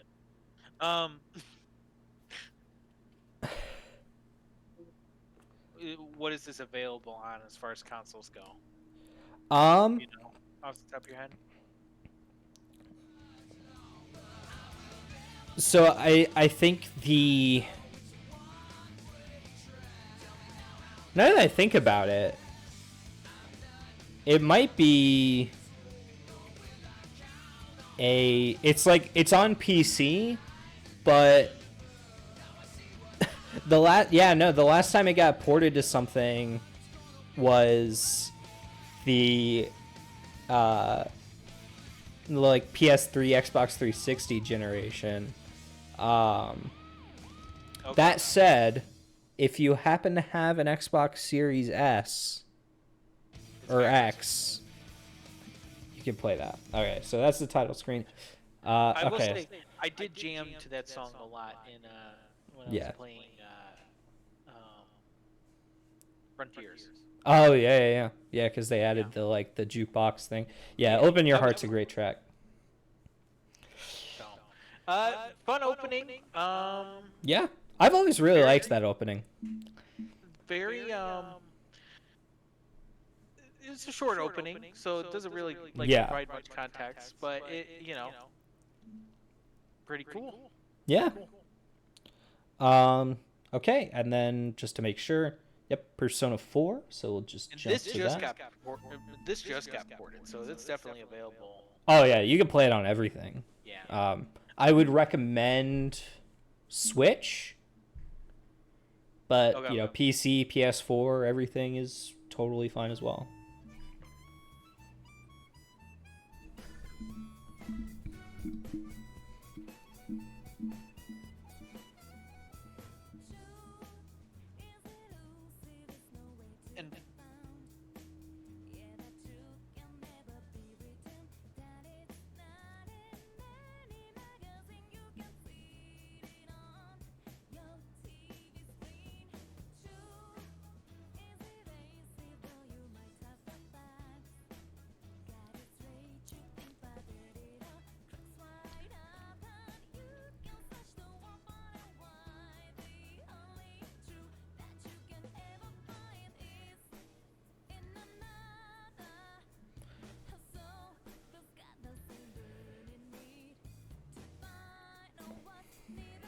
Sorry if I seem quiet. I just hasn't been much as far as, not that an opening has to have story context, but there's not much to fully it's very stylish, right? Yeah, it's very stylish. Totally Persona in that regard, but so none of that's surprising. But as far as it's definitely charming. Yeah, it's a charming opening.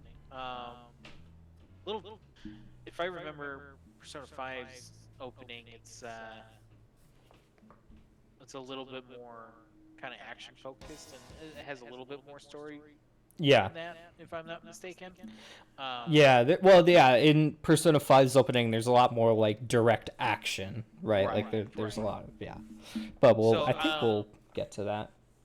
So later. I don't want to I don't. For the viewers, I don't want to seem like I'm just crickets, type of thing. I don't have much of a thing to react on that one, if that makes sense. But no, that makes sense. Very charming opening. At least for the two, as far as a matchup between those two, Yeah. I gotta go with uh,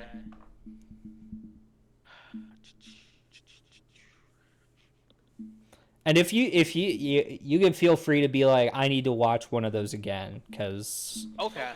I like don't think I'll it, need to in this one, but yeah, that's okay. very good to know. I think for his accessibility in terms of me for right now, I gotta go with Persona 4.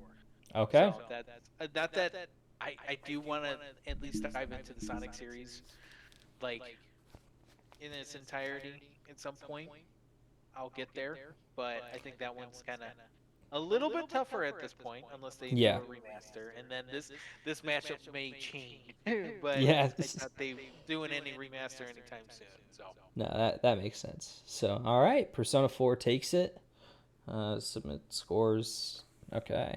So, Persona 4 will be going on to face Tales of Arise in round 2, but we will see that matchup later on. So, yeah, so for our next matchup in round 1, we've got Shadow the Hedgehog versus Sonic Heroes. And, I fear this is a foregone conclusion, but, we might as well. I'm just excited to go through the opening. Yeah. One of the So, greatest openings of all time. so yeah, which one would you like to watch first? Let's just do it because Shadow, it's the year of Shadow. I'm already kind of It is the year of excited to Shadow. talk about it. So yeah, if this song is not in the movie, I'm going to genuinely cry. Like I know that they have oh, what's it called? Live and Learn Live and learn. Yeah. in the trailers, but like, please give me the song. I would be very happy if it's in the movie. Just start the movie like this. Just no Start the movie like this. Yeah.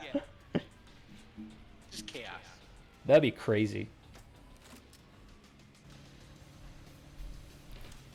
They just give Shadow a gun in the movie. Yeah, they could do the whole story. They could, 3 days earlier type of thing, or where they like go back and tell the story. But like, Yeah. this would be chaos. This would be cool as an opening. I will say Alien Invasion works a lot better in the Sonic movies than it did in the games back when this came out. Probably.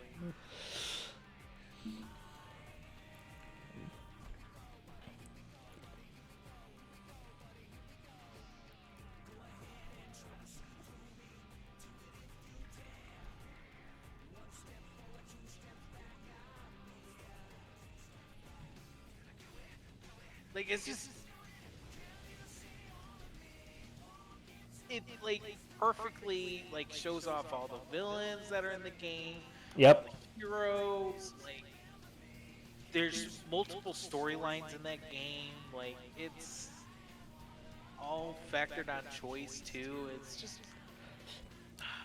You know what I love about this shot where Sonic is like falling? I really liked that somebody I saw this somewhere where somebody was saying like that that like this shot here where Sonic is like quote unquote dying, it could be interpreted as either Sonic is falling to an unseen enemy and Shadow is like watching him and then he goes off to fight the enemy, or Shadow beats Sonic. Exactly. And I really liked that. I thought that was like really cool once I heard that. Yeah, so moving on to just want to make sure. Heroes. Yeah, Sonic Heroes. Yeah. Again, this is a foregone conclusion, but I actually really like this intro. So Heroes is accessible right now, isn't it? Like it's on modern platforms, isn't it? Now that I think about it, I don't think it is, which is a shame. I will say, Shadow. Neither is Shadow. Um, I will say though,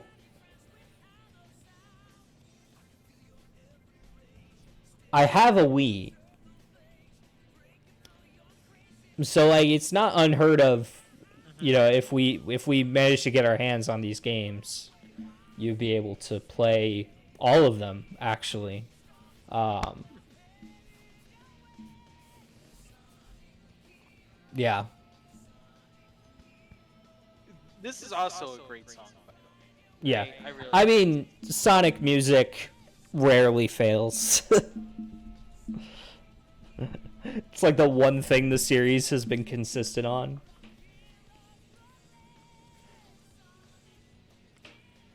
Got my guy Neo Metal Sonic.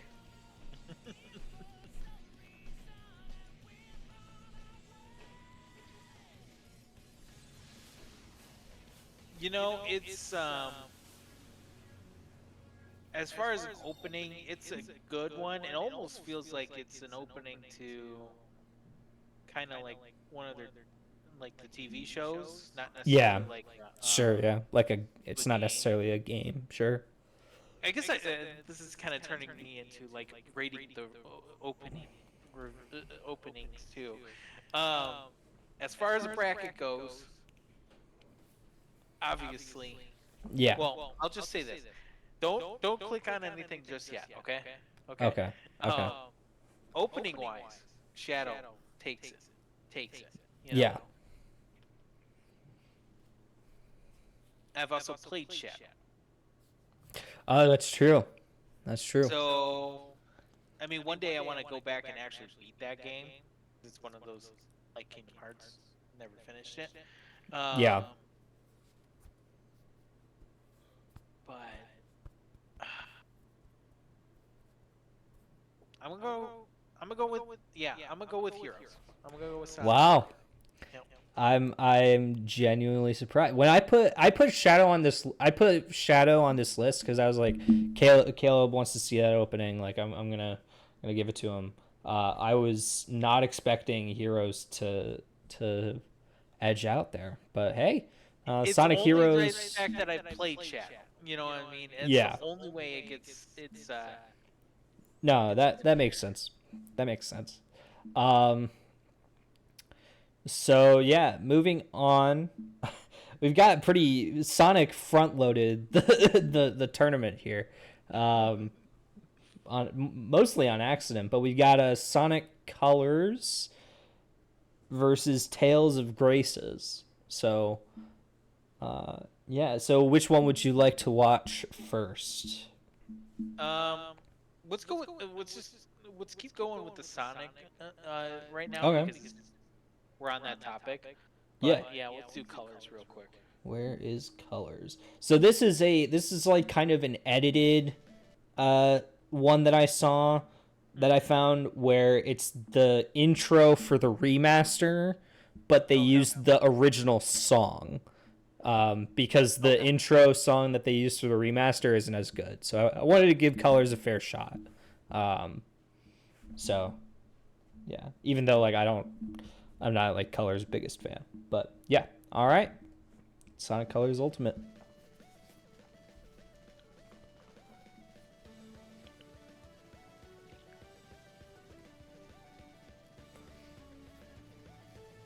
I was so excited for this game when it was coming out.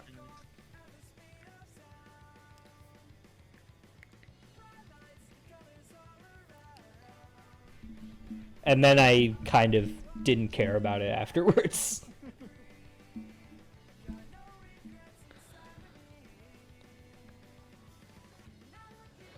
When did this one come out? Ultimate came out in like 2021, but the original came out in 2011. Oh, okay. I thought it was like 2015. That makes sense.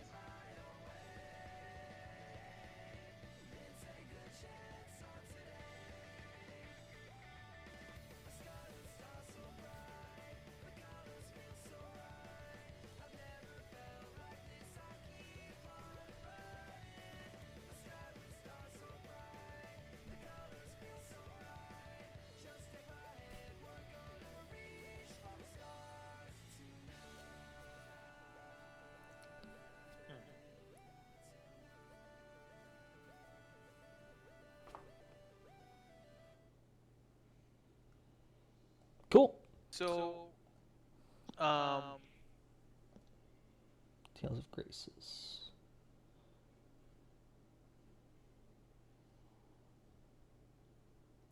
Here we go.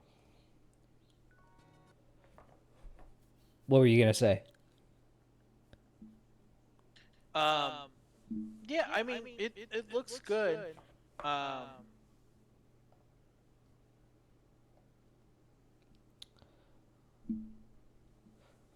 I've always liked that song, if nothing else. Yeah, it looks it's hard to tell because it's all CG.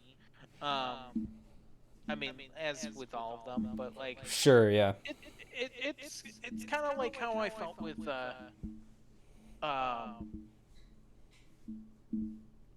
Persona. Yeah, You know, that makes sense. But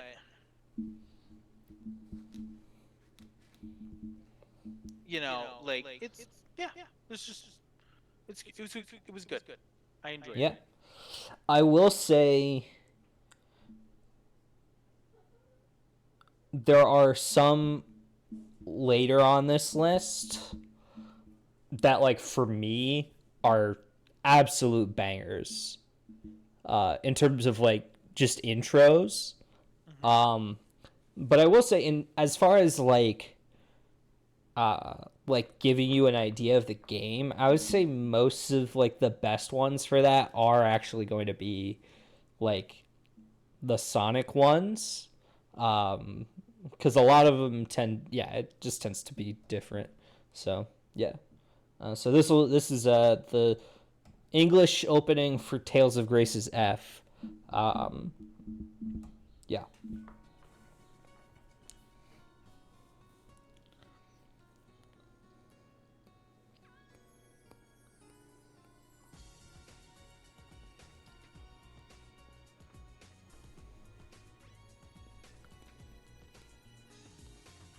And I haven't played a single Tales game.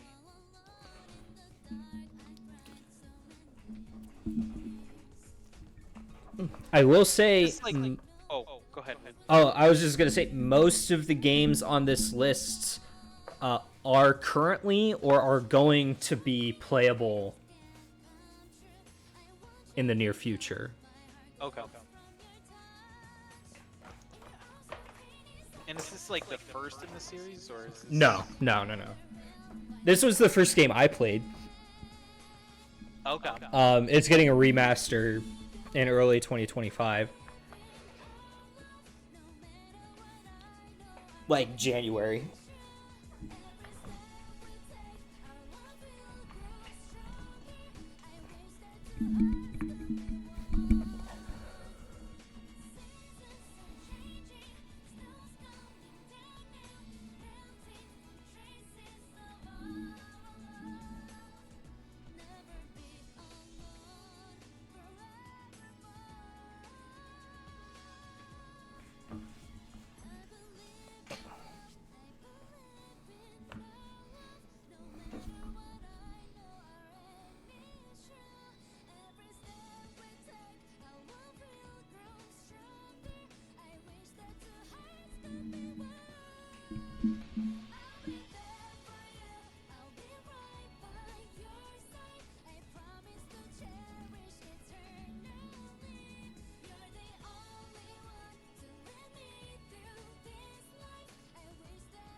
This was like the first JRPG series I really played after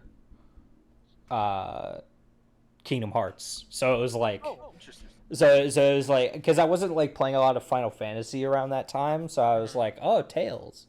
Because I don't know, there's just something about 13 that I wasn't like super into at the time. Even though I like kept trying to make it happen for myself. But yeah, it was, yeah. Anyways, enough history about me. So yeah, like Caleb, both of these games, especially probably by the time we finish this tournament, both of these games will be perfectly accessible to you. So it's really just a toss up of like, oh, what do you want to play? Right. What are you more interested in? So yeah. I think this one I'll give to Sonic. Okay. Not that I'm opposed to Tales games. It's just I think maybe I want more of a modern game. Sure. Like yeah, that's The Tales series just to get me in because it's like yeah. it's like Final Fantasy and Persona. They're all not connected, right? Yeah. Or are Yeah. they? Yeah. Unless there's like a direct sequel, but Okay. that's yeah. Right. But Kind of like yeah, like Final Fantasy.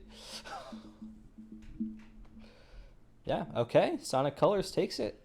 Sonic having a pretty strong showing. I mean, it was Sonic versus Sonic in yeah. stage 2. But yeah, the Sonic having a pretty good showing so far. I'm interested to see if Sonic will, like, how far Sonic games will go. Yeah. Once we get to round 2 and everything, yeah. Yeah. Especially round 3, because that's when it starts getting cutthroat in my mind. So, yeah. This one we've got exclusively JRPGs. We've got the intro for Persona 3 Reload and the intro for Fire Emblem Engage. So, Caleb, one of these is kind of already high on your list, so I'm interested to see how this kind of goes. Which one would you like to watch first? Let's do Reload. Reload it is. This one is definitely one of those ones where like the opening's gonna like really decide what I'm gonna do. Yeah.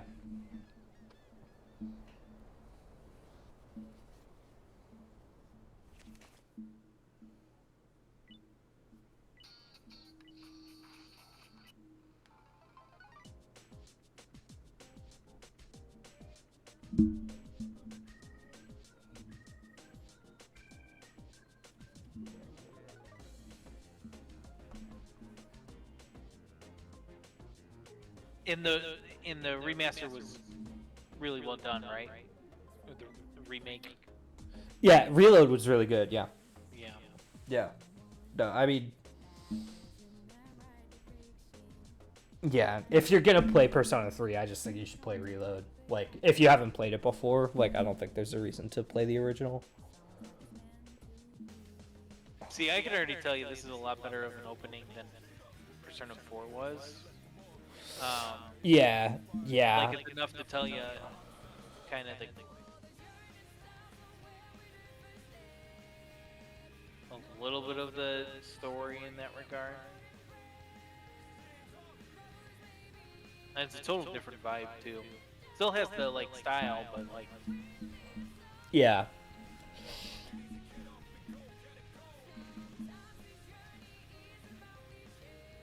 I will say, the original Persona 3 opening, which is in this tournament, that is like lightning in a bottle.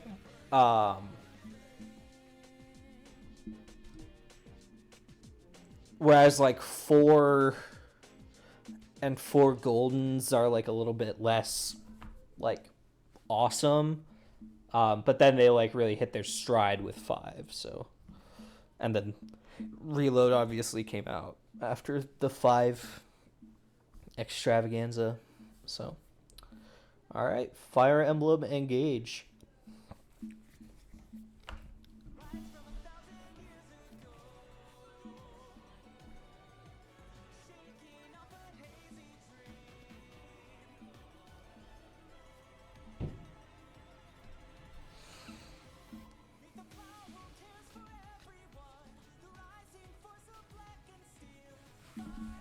it's just occurred to me I've never seen this opening.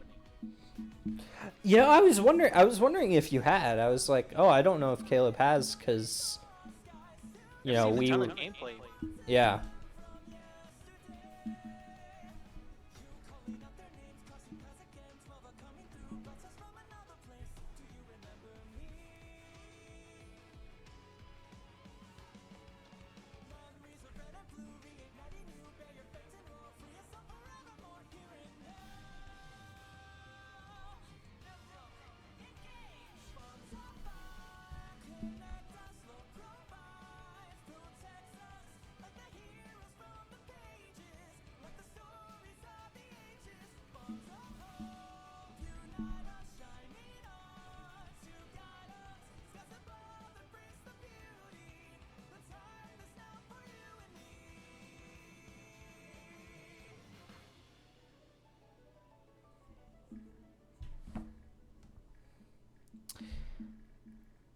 I just want to say, crazy that like no Marth, no previous Fire Emblem characters to be seen in that opening.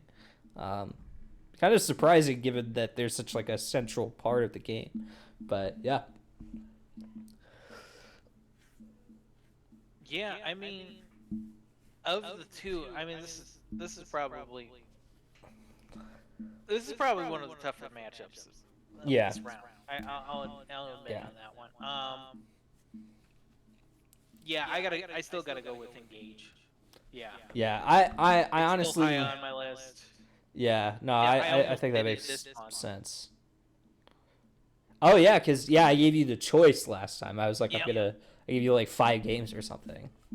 Yeah, yeah, and this was definitely one of them, and I was very much in a toss up. And I almost did this. I was so close, but I ended up not doing that. Yeah. All right, we're back to Sonic for a second here. Sonic Riders and Fire Emblem Three Houses. Which one would you like to go with first? Let's go with Three Houses. Three Houses. Let's do it. I think I've actually played Riders before, but I can't confirm it. Nope, there's that iconic theme.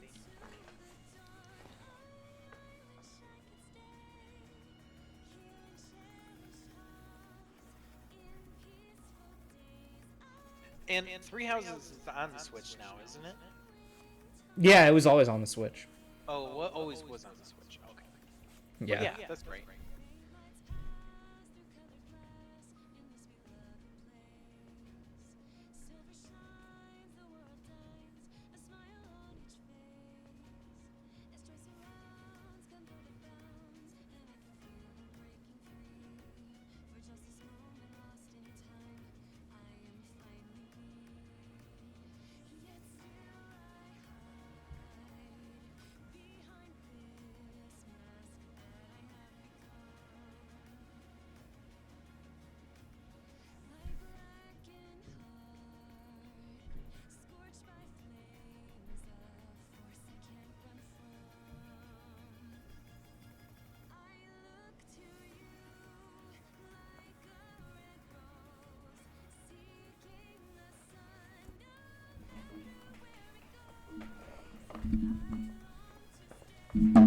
Oh, oops. You okay? Yeah, no, I'm fine. I just like was moving and I bumped my mic. Oh. Okay. I'm gonna get That's a good intro right there. yeah. Gonna get massive whiplash. Tonal whiplash at least. This intro is also rad.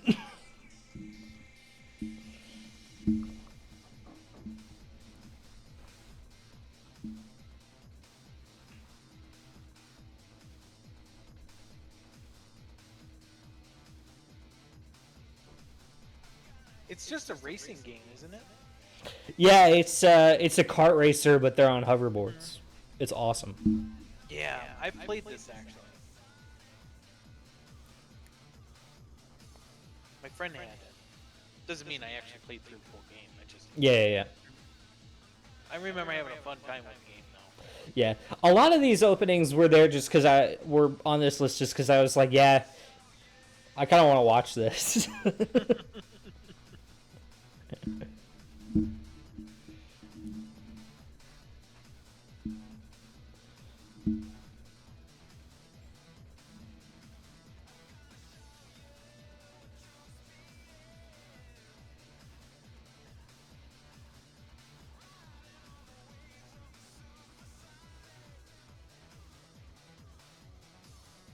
It's definitely a different opening compared to other Sonic games.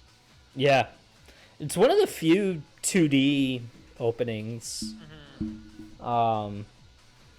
Especially once he started in 3D, it was like, oh, there's not really a reason to do 2D openings anymore. Right. Ooh, I forgot about Sonic CD. Maybe we'll have Sonic CD make a surprise appearance later in the tournament. Okay, so yeah, Sonic Riders or Fire Emblem Three Houses. What's your I'm gonna go with uh, I'm gonna go with Fire Emblem. Fire Emblem? Yep. Okay. Both Fire Emblem games on the list advancing to round two. This next one. Oh my gosh. Yeah. All right. Yeah, so we've got Neo The World Ends With You and Persona 5. So which one would you like to watch first? Let's go with Twelly. All right, 12 it is. Neo The World Ends With You opening movie. This is a bit of a longer one as far as the what we've got goes.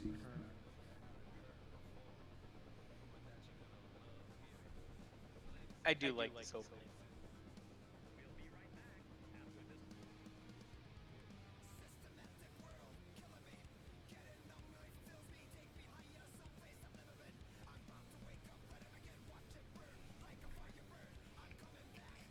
I just like this game.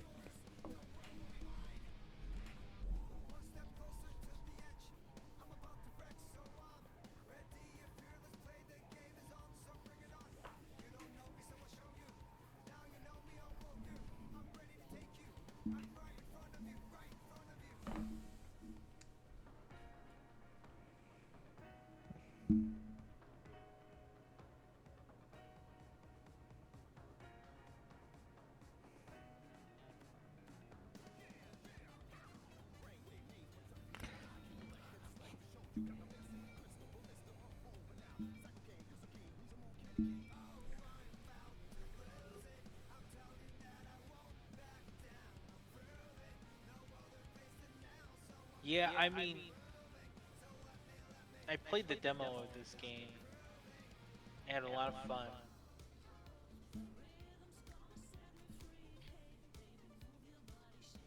I really want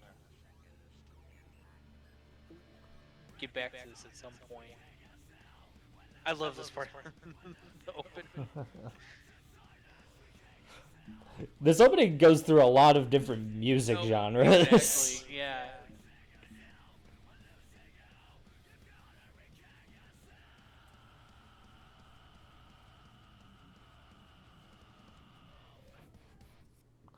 Neo, The World Ends With You. Man, remember when this game got revealed? That was crazy. And then just to make sure, we got Persona 5 on the docket. Yep. All right. And then I've also played an hour of this game. That's right. Background to it.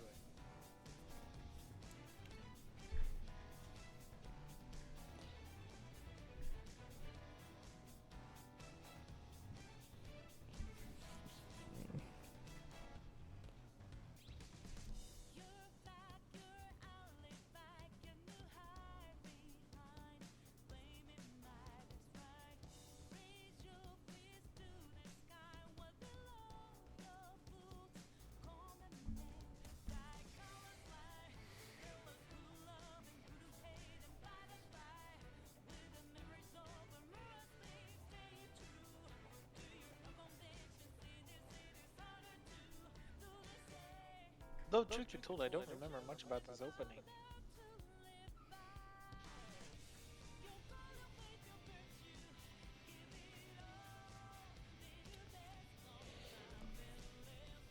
This might be my favorite Persona opening. It's close. It's really close.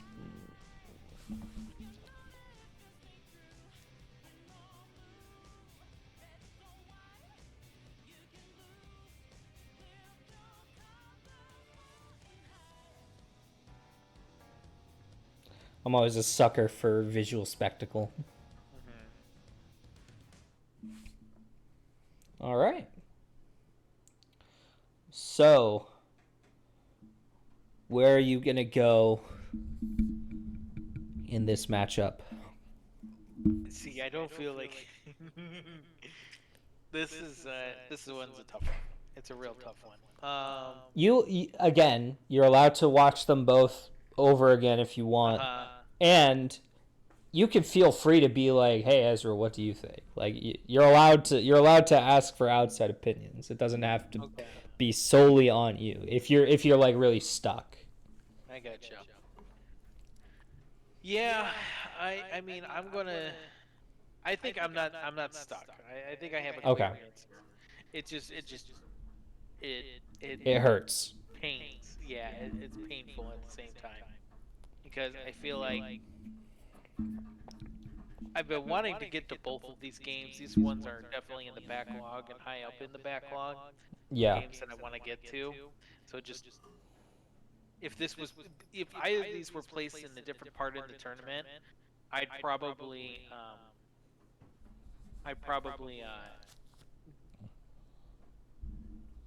I definitely would go with one of those. Yeah.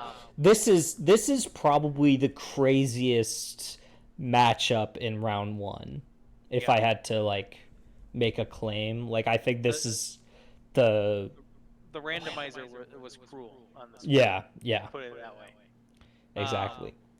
So I'll go with Neo: The World's End with you. All right. Persona 5 getting the boot early on in the tournament. I know, You hate to see it. Choice. Yeah.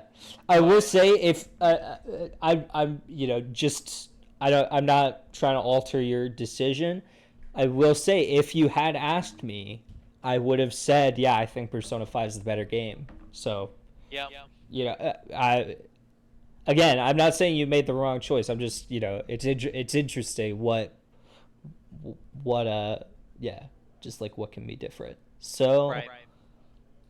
Yeah, all right. Next up, we've got Sonic Generations and Tales of Xillia 2. Which one would you like to watch first? I will say the Sonic Generations opening is very short. Let's do Generations then. Okay.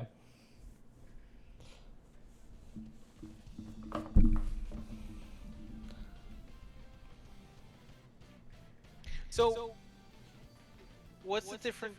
Okay, so I actually was going to ask you this off camera.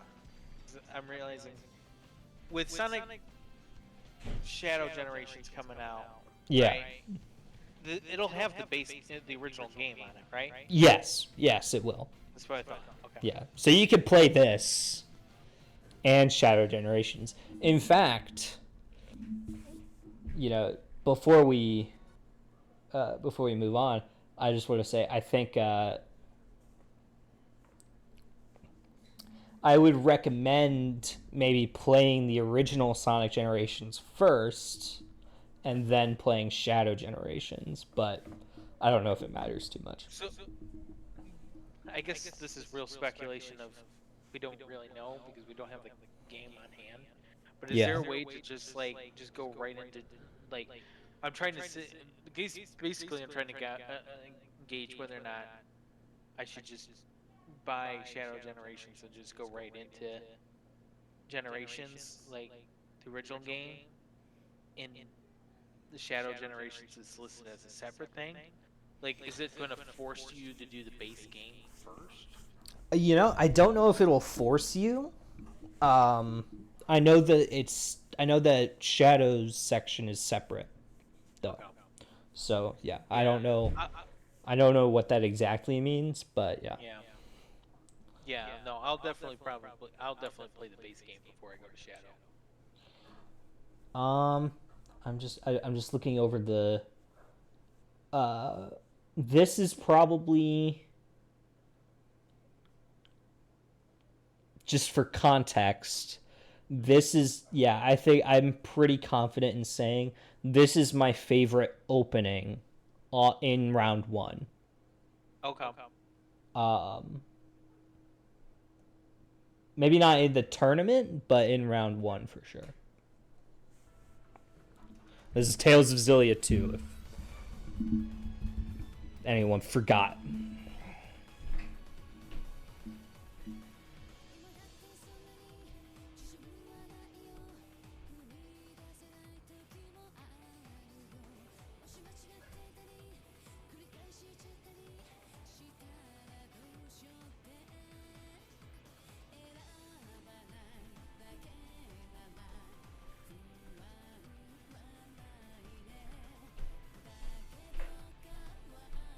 Yeah, I'm definitely a little bit more invested than the last opening we watched for Tales. Yeah. It so happens that UFO Table makes just awesome animated material. Well, it's nice to also get a little bit of story context too. Yeah. A little bit more. Or at least visually it's easier to comprehend. Yeah. Also, the action is a lot better. Right.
So, this ended up being kind of a weird one, because like we're both gonna play Sonic X Shadow Generations when it comes out.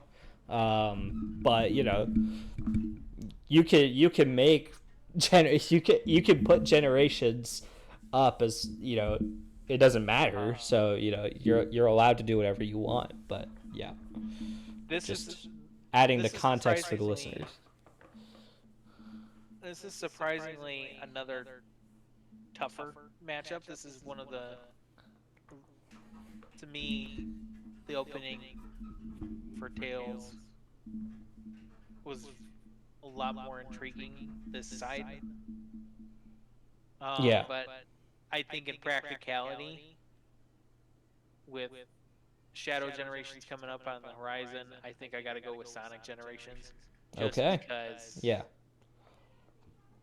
that one I'm definitely that's up there as far as next on the docket. Yeah. For Yeah, me, like you're high priority. yeah. That makes sense. That makes sense.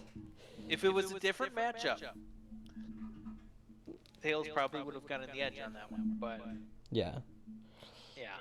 No, that makes sense. All right, Sonic Generations takes it. Moving on to fight the first Tales of Cilia game. So maybe by the time, well, no, it probably won't be a whole month and a week.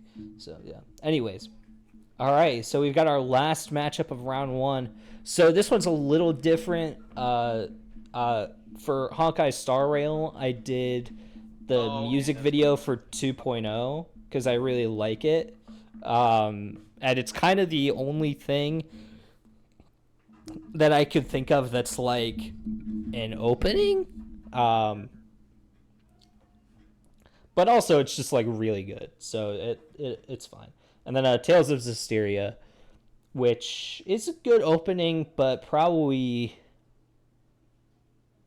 the weakest Tales game on this list, if I had to be brutally honest. So which one would you like to start with? I guess let's do Tails. All just right. because that's what we were just.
This opening grows on me every time I watch it.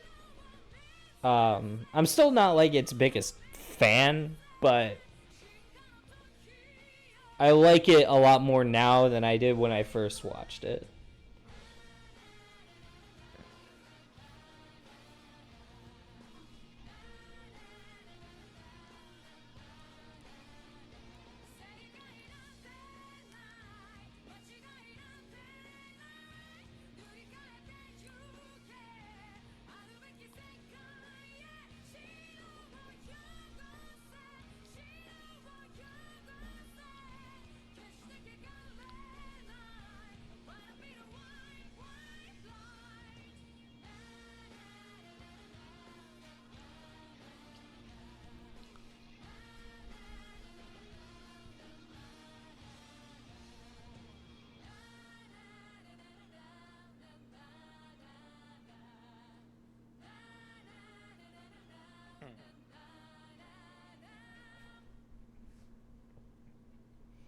Okay. And then, just to make sure, yep, Hawkeye Star Rail. So, yeah, let's do it.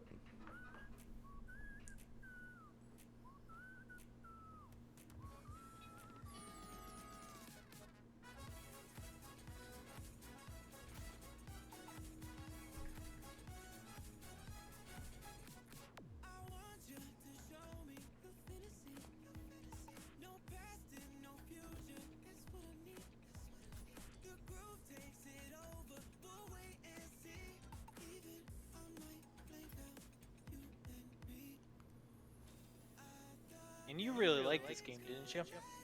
Yeah, I really like this game. I still play it, sort of. I don't play it as much as I used to, but yeah.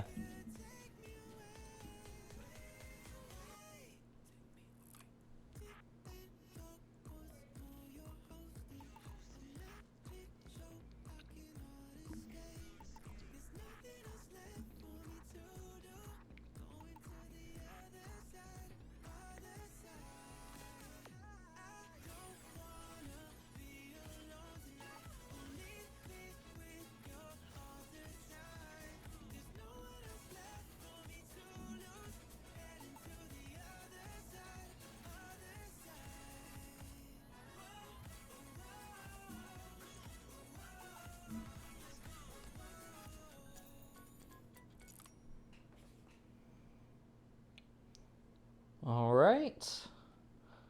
So for the conclusion of round one, Caleb, what are you thinking? And you said this. You said this Tales game wasn't that very good, or it's not your favorite.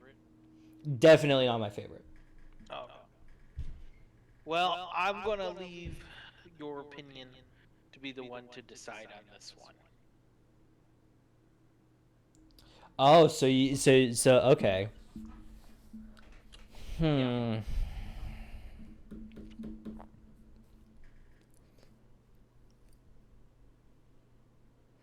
Okay, I'm gonna throw it back at you with a little bit more information. Okay. The music video we just watched for HSR 2.0, you won't get to that part of the story until a lot later in the game. Okay.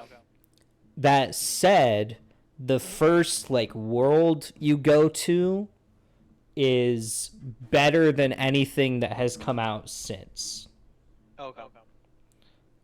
And then Tales of Systeria, it's definitely the weakest Tales game on this list, but I still enjoyed my time with it, at least a little bit. So, you can, again, I'll throw it back to you with some of that added information. Yeah.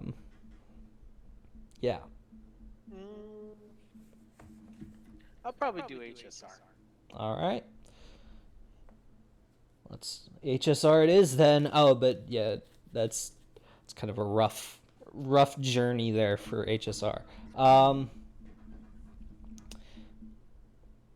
So yeah, I mean, I think we are running. Oh, we're not doing too bad. But yeah, do you want to go on to round two, or do you want to save it? We could absolutely save it, but I think let's save it okay. because we got. I mean, it's pretty much the same amount of matchups for Yeah. the next round. So I think that'll be a good way to segue into the next episode. Yeah, absolutely.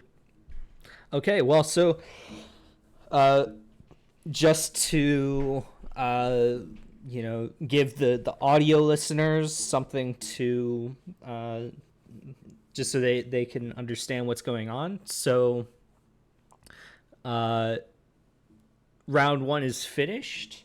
And so, the winners of round one were Persona 4, Sonic Heroes, Sonic Colors, Fire Emblem Engage, Fire Emblem Three Houses, Neo The World Ends With You, Sonic Generations, and Honkai Star Rail. The matchups of round two are going to be Tales of Arise versus Persona 4, Persona 3, original Persona 3 versus Sonic Heroes, Sonic Adventure 2 versus Sonic Colors. I'm actually really interested in that one. Full Metal Alchemist Brotherhood, our first TV show, versus Fire Emblem Engage. Curveball Rune Factory 4 versus Fire Emblem Three Houses. I'd be very surprised if Rune Factory 4 should have been what either Persona 5 or Neo The World Ends With You was going up against. Another TV show, Violet Evergarden versus Neo The World Ends With You.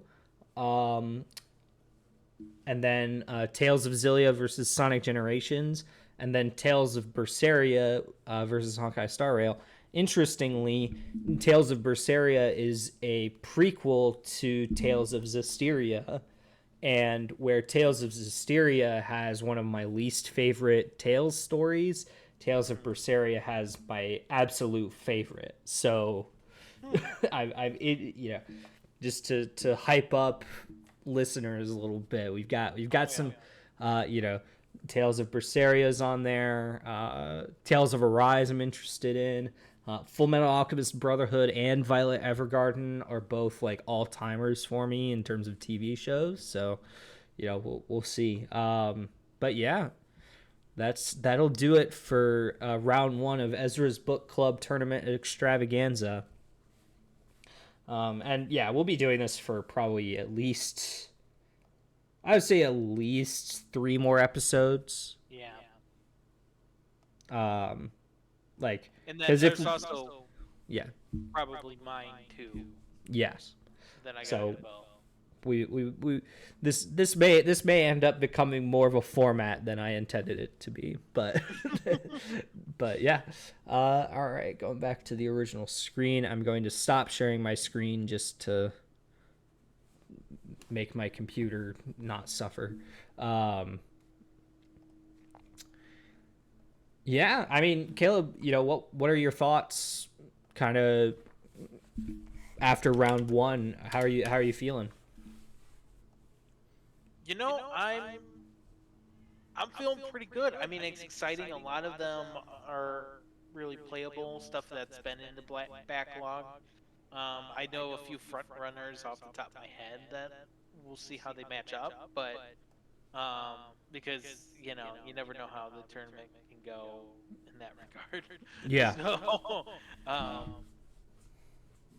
yeah, I mean, I'm sure I'll probably start to realize which one it's going to be closer and closer as we get to the end. Yeah. But yeah, as right now, there's. I mean, it's just a good year for the backlog. Yes.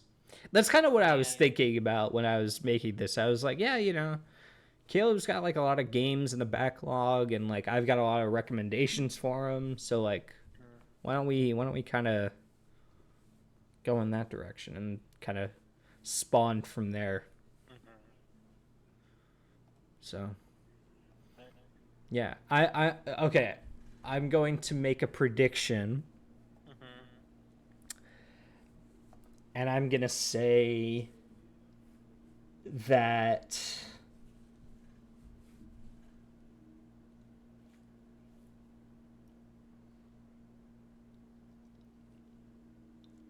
I might be setting myself up for failure here, Hmm. but I think Fire Emblem Engage is gonna take it.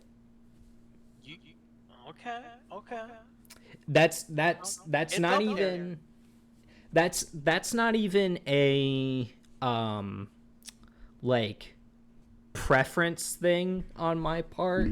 It's mostly just like I know you and like we've been talking about this game for a really long time. So I think that like your desire to play this game might just like carry it through where maybe you end up liking or being more interested in some of the other stuff, but you're just like, I want to play Fire Emblem Engage. Hmm. That's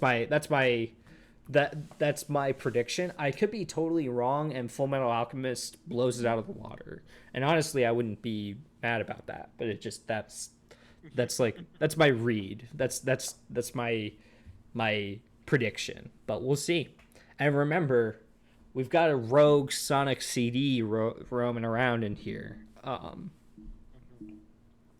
Because I forgot about Sonic CD when I was making the list, or it would have been here. Yeah, well, Caleb, I think that brings us pretty much to the end. Did you have anything else you wanted to say to the audience before we sign off? Be on the lookout for our DGS episode. It could be we Yeah, could have it could be a sleeper of an episode. We might have a really big episode on that one. Like, yeah, you just never know. I kind of discussed about it last podcast of what the possibilities could be. I don't think yeah, any of my opinion has changed since that point, which is why I didn't really talk about it. Um, but the yeah, be on the lookout this week as far as what's coming out, and yeah, I'm looking forward to talking about it on the next possible on the next podcast. Hopefully, we get some good trailers to talk about. That's what I'm looking yeah, forward to. yeah, definitely. Um, yeah, and I'll say, uh, I have had some ideas, some of which I haven't really uh, been able to talk to Caleb about in length yet. So we're, let's just say I'm hoping to expand the podcast beyond what we've been currently doing. Mm-hmm. But that is still in the works, still being considered. So don't get your hopes up too high. Um, yeah, but with that, I'm sorry, I liked that.